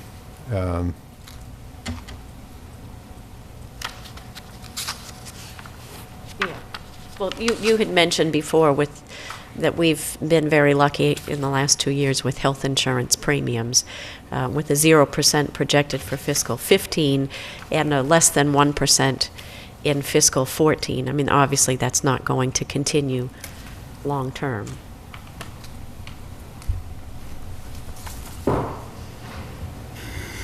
So the potential of new people becomes a long-term commitment, basically, as opposed to, we know we have some extra money this year, we don't know what we'll have next year. Yeah, and I do think the other thing I didn't mention about what the police chief mentioned to you is that we have an opportunity to have towing fees, which could bring in substantial revenue. And I really think it probably is best for the Finance Committee to hold off committing additional funding to public safety until we have those revenue sources. And I think they're easy enough to put in place, and we certainly can do a supplemental appropriation in 15 at a fall town meeting if you're so inclined. Well, it's also with the potential for a regional lockup being discussed. Yeah, we will be looking at that. We're getting ready to file a grant to have MRPC, which is our regional planning agency, to look at the feasibility of a regional lockup. I think that's probably a 2-year thing. I don't know that would be ready. It depends on, I guess it depends on the resources. We certainly have some resources here for regional lockup, and it would be our preference to have it here because it would make the most financial sense. We also do expect in fiscal 16 to be bringing an additional community into our regional dispatch, which would lower our assessment because the assessments are equal. They're not based on the amount of calls or activity. They're equal among the communities. So I do think that with a little work, we will have some additional resources for public safety. And I think we need to, I guess, to be as delicate as I can, we need that incentive to keep us moving forward to make sure those things happen. One more comment, or actually a couple comments. I'd like to commend you for this year's budget process. It was flawless. I've been sitting on this committee now for, I discovered, 8 years, and this is one of the best I've ever sat through. And I also would like to commend you as the supervisor of most of the department heads and the department heads themselves, because the quality of the presentations that we saw this year was by far better than I've ever seen before. So I would really like to commend you and commend them, please. Thank you. I'd be sure to pass that along to them. Thank you. Just a process question, Carrie. We have some additional information that we're expecting next week. So I would assume we want to wait for that additional information before we make any recommendations on how we might use that difference. Right. Does that make sense? Yeah, at this point, I need to have the final warrant to the printer on Wednesday, April 9th. So you do have an opportunity to have a meeting next week to vote. We will have the budget motion prepared for you for that meeting, and we also expect to have budget adjustment for fiscal 14. As I've mentioned before, I do expect that, well, we will need a supplemental budget appropriation in fiscal 14 because of snow and ice. I do expect that we can handle that between the existing appropriation and free cash, so I don't think that it will be difficult. One other thing that I did want to mention is last week you heard from Monitech, and we are still expecting to see a revised assessment, which we haven't yet, I believe. I'm not sure if it was stated publicly or not, but I was told that it was probably about $12,000, a decrease of about $12,000. The other thing is the business manager from Monitech talked about that additional assessment for fiscal 14 that we're being charged in 15. And I did confirm today that is a one-time assessment of $49,244. So there is a possibility that we can manage that in fiscal 14 with the supplemental appropriation. I have the town accountant working on a projected closeout for fiscal 14, and I think we're going to be close. I'm not 100% sure that we can do it, but I think we can cover at least a significant, maybe $30,000 of that. Now, we will use all of our free cash between the appropriation into the stabilization fund, the additional appropriation for snow and ice, and then to cover this. But if we're able to do that, or even 30,000 of that, that would be an additional 30,000 or whatever that is that's available in fiscal 15.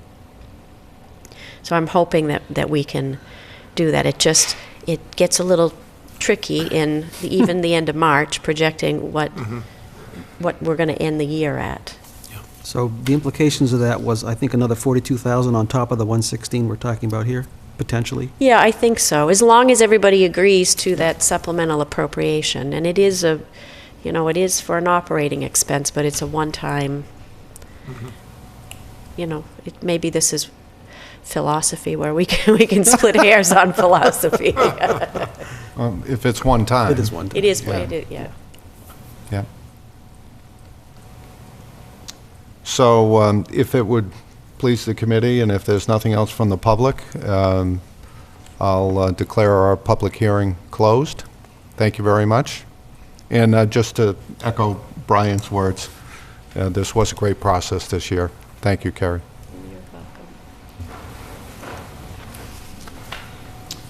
We still going to go through these? Yeah. Already? Do we want to take a quick look at some of the other moneyed articles? Yep, I can go through those with you. So I've given you the draft of the warrant. The warrant closed on Monday, so this is what we have to take up at the annual town meeting. The first 6 articles are the revolving funds, and the dollar amounts for the revolving funds are already plugged in, so if you are interested in making recommendation this evening, you certainly can. Those are the same as they've been? They are the same, or essentially the same as what they've been in the past. Thank you. No significant increases. And we do these by consent as a group? Is that Yes. correct? Probably.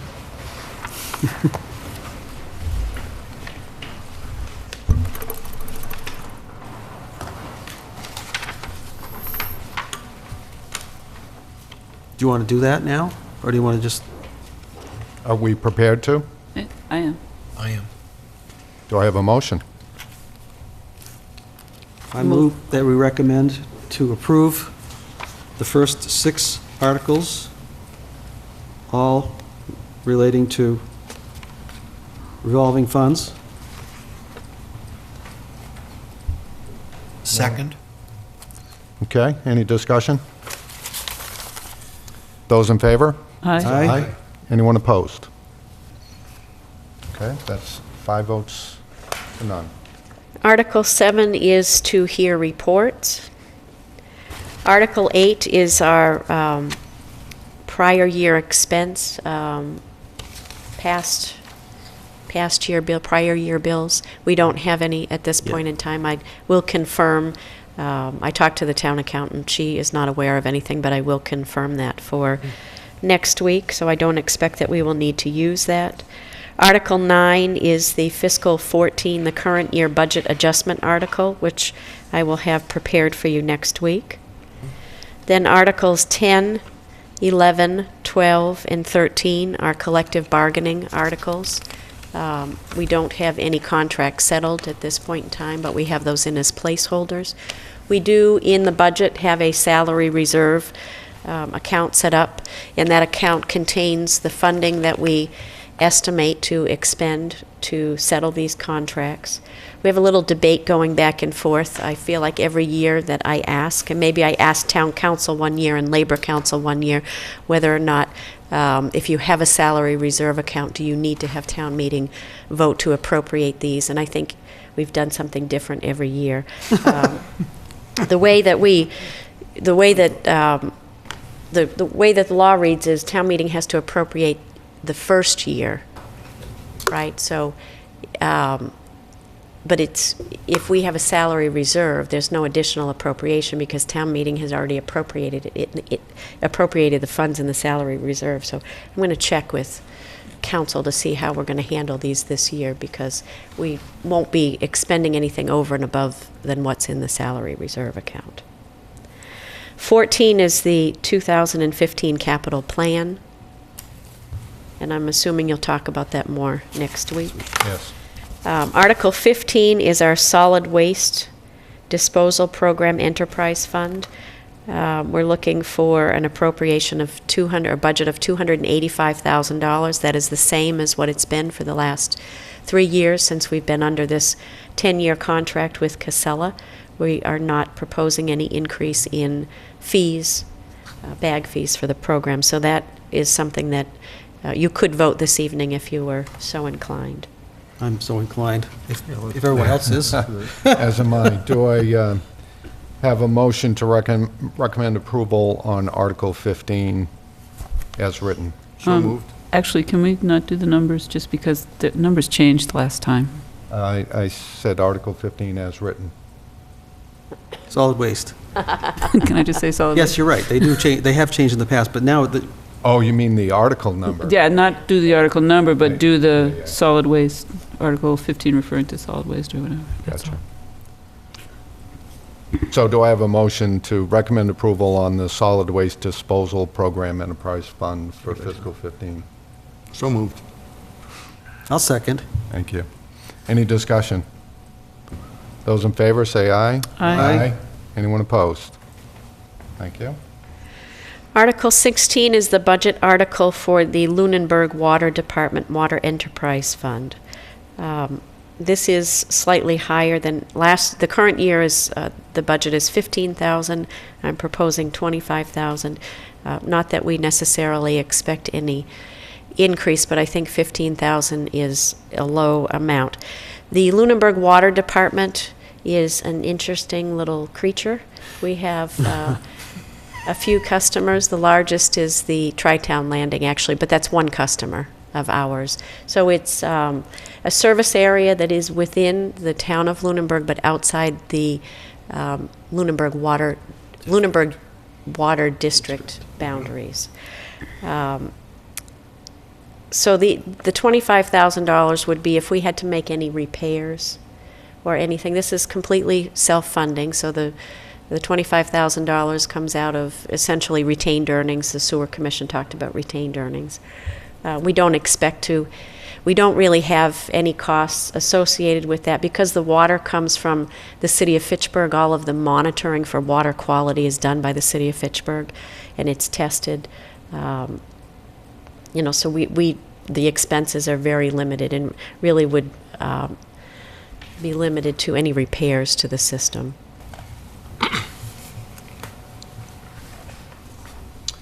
Do I have a motion to approve the Water Department Water Enterprise Fund?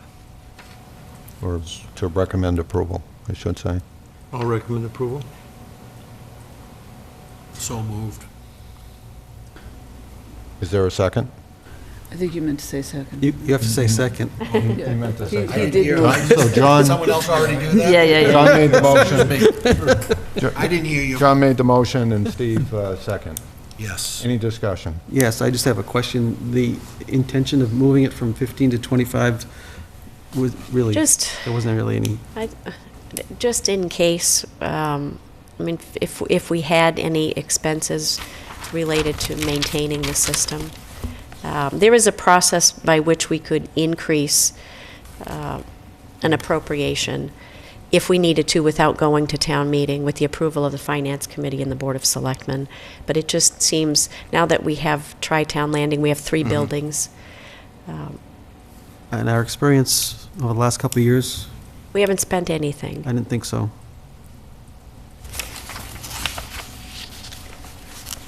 There's no skin off our nose, right?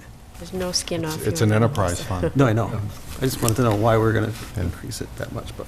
Well, I think if you look at the, even the consent calendar, these all vary by different amounts. Some are 10, 15, 25, 20, 12. Well, that's because that's what they experience. But I didn't know about this one, why we would want to or need to change it. It really doesn't have a major impact on us, so. Is your concern that something big could happen and you want to make sure that you have available funds in case it does? Yeah, the 15,000 just seems awfully low for, for the system that we have In many place. cases, we have some pretty old pipes, so yeah, we've got some stuff that's brand new. Yeah, I mean, I don't have any reason to believe that anything is going to fail. We do have, the system is inspected. we're very lucky, actually. The city of Fitchburg does a decent amount of work for us. And we do have the Lunenburg Water District on call, and that's probably where we would go if we ever needed any help with this system. Any further discussion? Those in favor, say aye. Aye. Aye. Anyone opposed? The next article is the Sewer Enterprise Fund. You heard from the chair of the Sewer Committee this evening. Their budget request is for $814,242. I move that we recommend approval of the Sewer Enterprise Fund at the amount of $814,242. I will second that. Any discussion? Those in favor? Aye. Anyone opposed? Joe? Article 18 is the fiscal 2015 budget article, which will be ready for you next week. We will have the motion. Article 19 would be, is the stabilization fund, and this would be to deposit into the stabilization fund. I actually should update this to include the amount, so I will do that for next week. And we're anticipating that that is $74,729? Yes. Which we, what, 5% of the projected? That will budget? bring it to 5%, yep. Yep, per the policy. Yep.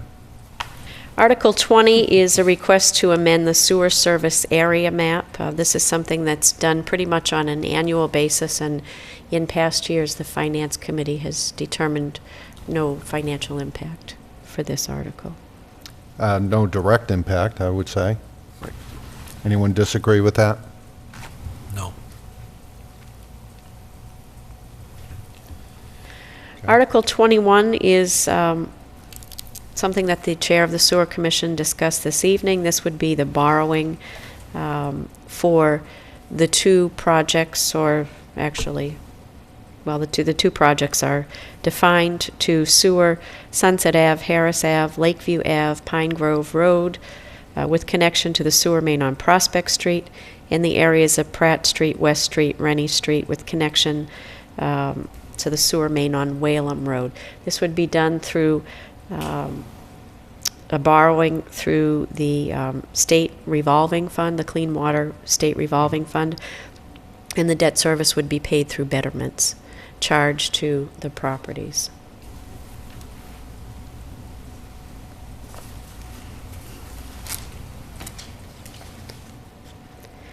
Do I have a motion to recommend approval? May I ask a question for clarification? Certainly. Is this regular borrowing then, even though it is attached to a state revolving fund? Well, what do you mean by regular? What's your Donald definition Trump of stuff. regular? I can tell you this is, it's betterment funded, so there won't be any impact to the general fund. It's not exempt, and it is outside of our debt limit. Okay, I guess I mean that we have spent a lot of time on the policies. Yep. And if this falls into the category of regular borrowing, that would be one of the things we would count as a percent of the percent. percent of the budget. Yeah, the percent that we're dealing with is the net regular borrowing. Yeah. So this, because this is backed up by the state revolving fund, it would not go ahead. It would be irregular borrowing. Because it's a betterment. We excluded that borrowing that was supported by a betterment. Okay, thanks. That's how we get to net. That's how we get to Gotcha. net. Okay. This is one of the items that's netted out. And we already approved the budget objections. where they pay it, so. Or we recommended approval of the budget where they pay it back. The education of John Henry. So do I have a motion to recommend approval to allow the Sewer Commission to borrow up to $2.2 million? I will move for approval to allow the sewer commission to borrow up to $2.2 million for financing the design, et cetera, the acquisition fund, et cetera. Second. Thank you. Any discussion? Depends on what et cetera means, so. Yada, yada, Depends. yada. Depends on what your definition of is. Those in favor? Aye. Anyone opposed? Thank you. Article 22 is the acquisition of the Lane property. I think we'll table that. Article 23 is a proposed amendment to the Public Access Cable Committee bylaw. No financial impact. Anyone disagree? Okay. Article 24 is a request to appropriate $25,000 from the sale of cemetery lots to be used for the care, improvement, and embellishment of cemeteries. These are trust funds for the cemetery, and the Cemetery Commission is looking to withdraw some money from the trust fund for improvements to the cemeteries. I'm not sure, I couldn't tell you off the top of my head what those improvements are. I can have more information for next week, or I don't know if you're interested in inviting them in next week. It would be good to know that, and when was the last time we actually used some of these funds, the trust funds? And I don't recall when that was, so. Yeah. And I'd like to get a sense of what the annual income might be from the sale of lots. Okay. Are you okay sorry. either with me reporting or having Yeah, them either here? way. Because I'm, I'm fine with you reporting Okay. on it. So is it trust fund or is it sale of lots, or is it both? Because this well, it, seems to indicate it's sale of lots, right? right, the sale of lots is a trust fund, is one of their trust funds. Oh. Okay. So the revenue goes into a 8 years trust and I fund? get something new every year. We never talk about trust funds. We never. Um. I'm amazed, because in my past life, I spent a lot of time talking about trust funds, but we never do here. Wow. We'll get a brief Should. education next week. We should, yeah. Article 25 is the planning board's article to amend the zoning bylaw use regulations by adding a new section entitled Registered Marijuana Dispensaries. Should we ask any questions about potential tax implications of a dispensary? This is a bylaw that It's- supposes where they might be located and It's zoning, yep. what zoning might be used Maybe it to isn't. govern that. So I would say that's a indirect. If we were voting on a special permit, that might be different. That's fair. Does that make sense? Yes, No direct impact. correct.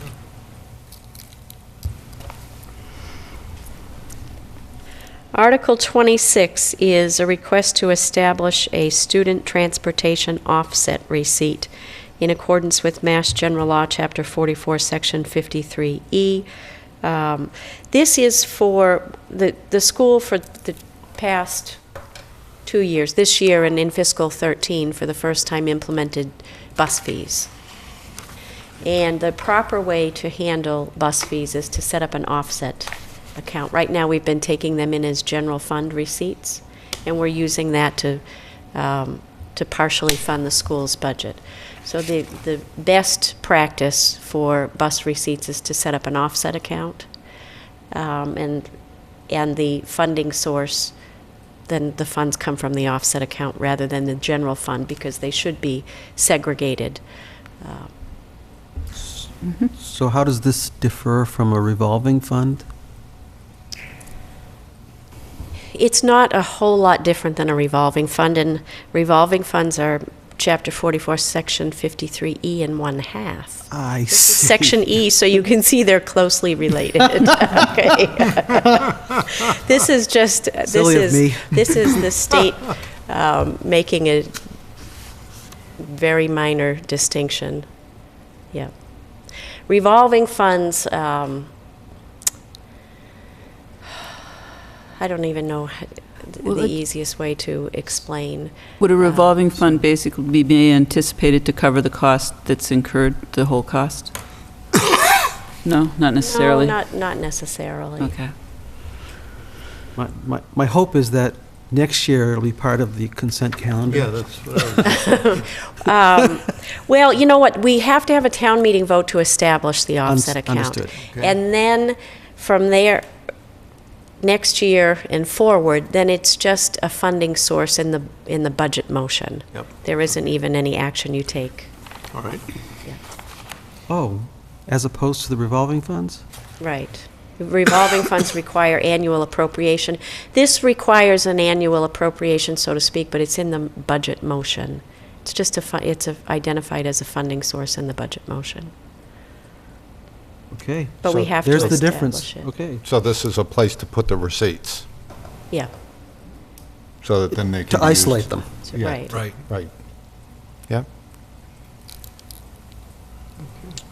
Do I have a motion to recommend approval for the article setting up a student transportation offset receipt fund?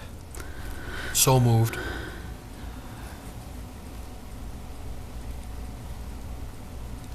Is there a second? Second? Discussion? Yes. Sorry. That's okay. And how was the figure $31,000 arrived at? That is what has been collected the last 2 years in bus fees. Thank you. What happens when they hit 31,000? Does that mean they can't go over it? They can't expend more than 31,000. Because this just says it's going to receive funds, so, Up to. right. Yeah, but Receive if, funds up to 31,000. Right, and then in the budget motion, we're going to get the authorization to expend those funds. Okay. You say they can't You expend... know, when I say it that way, it sounds like it needs to be appropriated on an annual basis. It's Maybe. been more than 10 years since I've worked with offset accounts. When you say they can't expend more, that would be for just this coming year, or? yeah, Yes, Okay. yeah. So each year we would have to look at the cost of operating buses, I reckon. Yes, but this is just offsetting a portion of that bus contract. It's not fully offsetting the bus contract. So do we assume that this then figure is in the school budget as a receipt? So it was actually part of my local receipts estimate. Okay. So when you see the final budget, my local receipt estimate will be decreased by 31,000, and my available funds will increase by 31,000. Okay. Any further discussion? This is why you could benefit from having the town accountant here, because this is her area. You said they can't expend more than $31,000, but the way it is written, or the way I read it, it looks like they can't receive more, they can't collect more than $31,000. so when you establish the fund, you have to tell the fund how much it can receive. So this is it. We will then have to appropriate or figure out how to expend that money within the budget, and I Yep, think that was the thing we were I'd be just happy talking to about. get some clarification from the town accountant on it. I mean, we're going to be here next week Not anyway, really that so- much money, but I just wanted to understand it. If, I don't right now. if the committee is interested in more information, we can table this till next week. I don't have a problem, so if you'd like more. We do have a motion on the table. Just speaking personally, because this is my first run around the block here, I just don't understand it enough to have an opinion one way or the other. But at the same time, $31,000 is just not that much money to spend a lot of time next week on. That's my issue. Right. But if you guys would like to spend 5 or 10 minutes on it to get better clarification, I'd feel better about voting for the motion. Okay, Somebody's going to ask at town meeting, so yeah. we might We as ought to well know have. the answers. Yeah. We might as well have. Fair the- enough. So I believe it was Steve that made the motion. Draw the motion. Thank you. Article 27 is a request to establish a stabilization fund for Monty Tech, and I have to get the wording for this. I need to do a little bit more work on this. They did submit the request. This would be for Monty Tech itself to establish a stabilization fund, which either the superintendent or the business manager spoke of last week. Can't remember which one, but we can talk about this more next week. Article 28 was submitted by the Agricultural Commission, and this is a request to adopt a right to farm bylaw.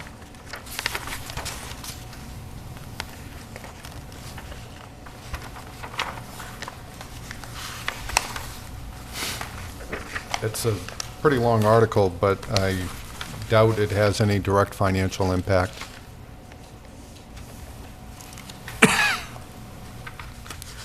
Would you, As long as we're not pulling any more property out of the tax rolls.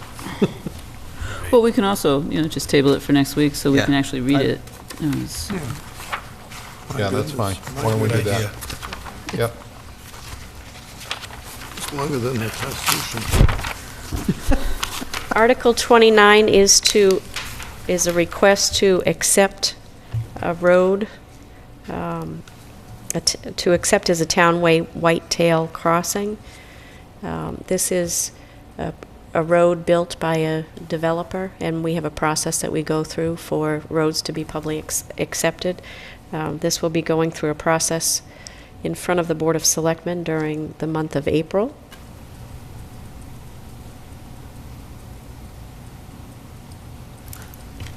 Where is the road? How long is the road?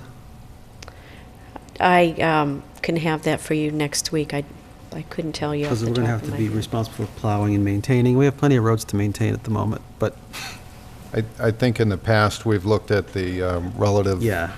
length of it and decided whether it had impact or not. Okay.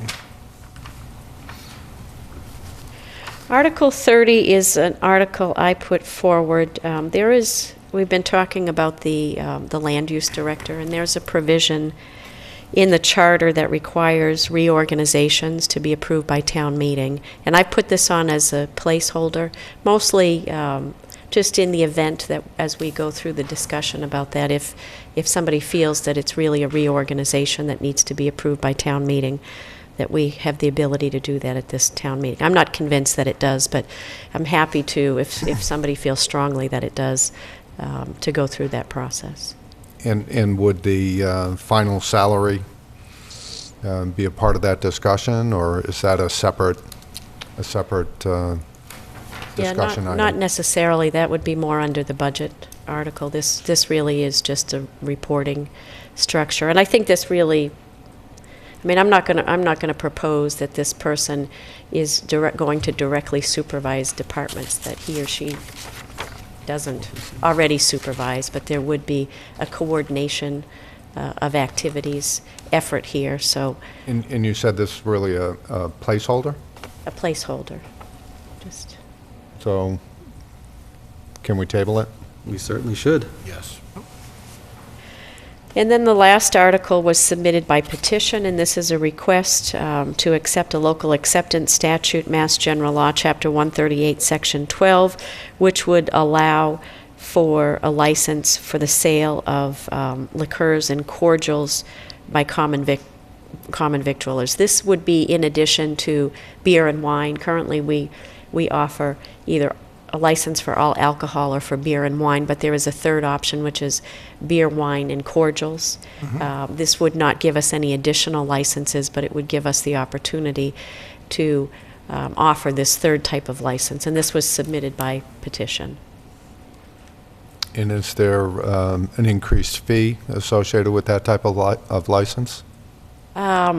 We haven't gotten into that yet. I wouldn't necessarily anticipate that, although I think it's time for the Board of Selectmen Licensing Commission to look at the fees associated with all of those licenses. So I think we would do it comprehensively rather than just for this particular one. So based on the current fee structure, there would be some fee, but we don't know what that is at the moment. Yeah, we haven't necessarily proposed an increased fee just for this. Right. I'm not certain of this, but you may want to look at the word liquor. It may be misspelled.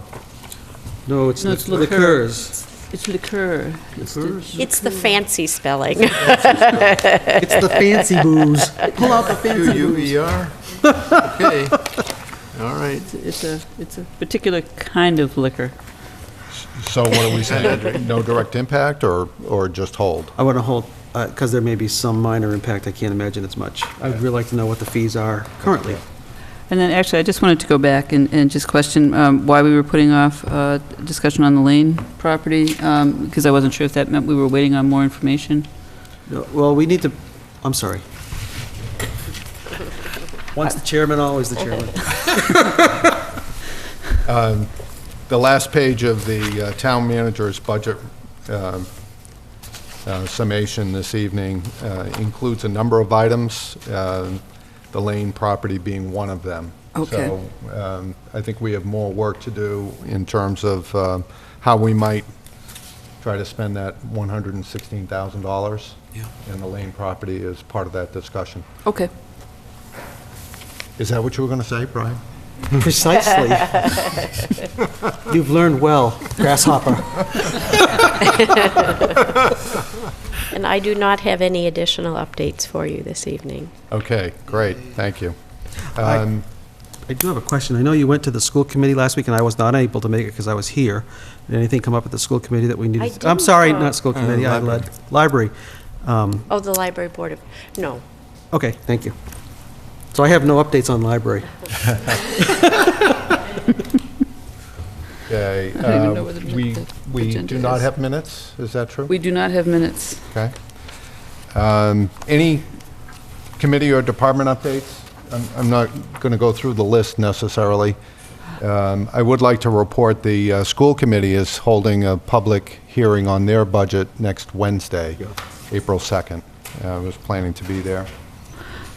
Green Communities Task Force did meet this week. They were going over a policy on energy use for town employees and working on getting more specific information on the grant applications that they've submitted. Anyone else? I have no updates. Okay. We said that we would finalize our fiscal policy immediately after wrapping up the budget, and we'll put together a presentation to bring to the Board of Selectmen. Okay. One comment, when we had capital planning in here, we failed, and I think it was me, to actually talk about the capital planning policy. Ah, So, that's right.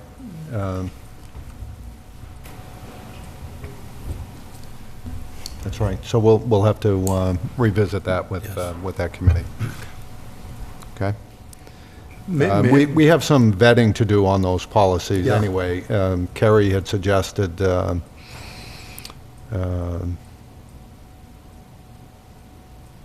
were a couple, I forget. The, well. Town council and, for additional reviews? yeah. Oh, yeah.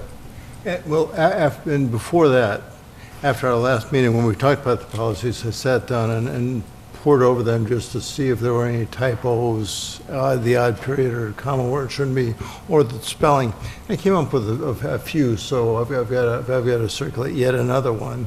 In addition to which, I had put together a brief list of a forward or some sort of synopsis of what went into what guided our policies. So I can have that for you all, say after we get done with the budget. Perfect. And then, just because I'm just never finished with policies, but I mean, does it make sense to also, given, like some of tonight's discussion, to go back and revisit having something in there on trusts and revolving accounts?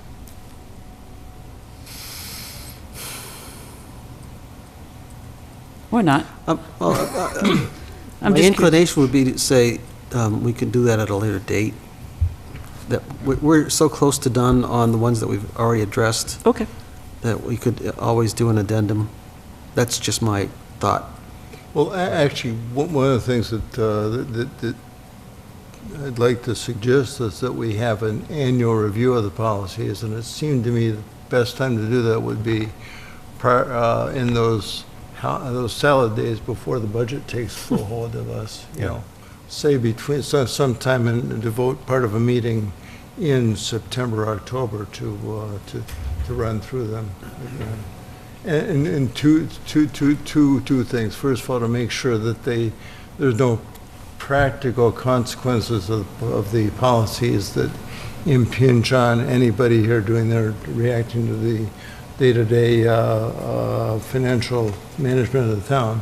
And number two, to do exactly what you're suggesting, which is to broaden them if we need to include some policies on other things. Okay.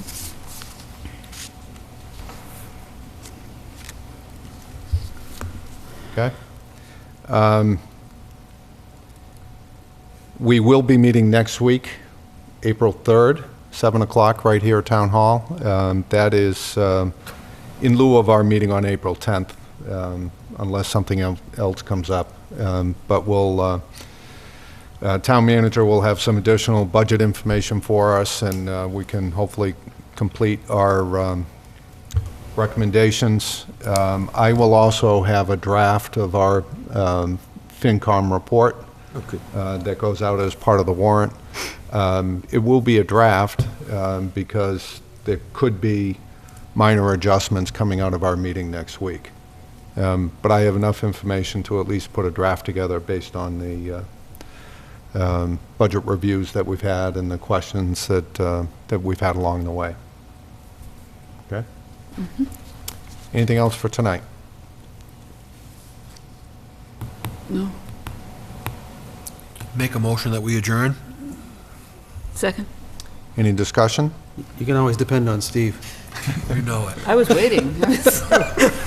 Those in favor? Aye. Aye. Thank you, and good night.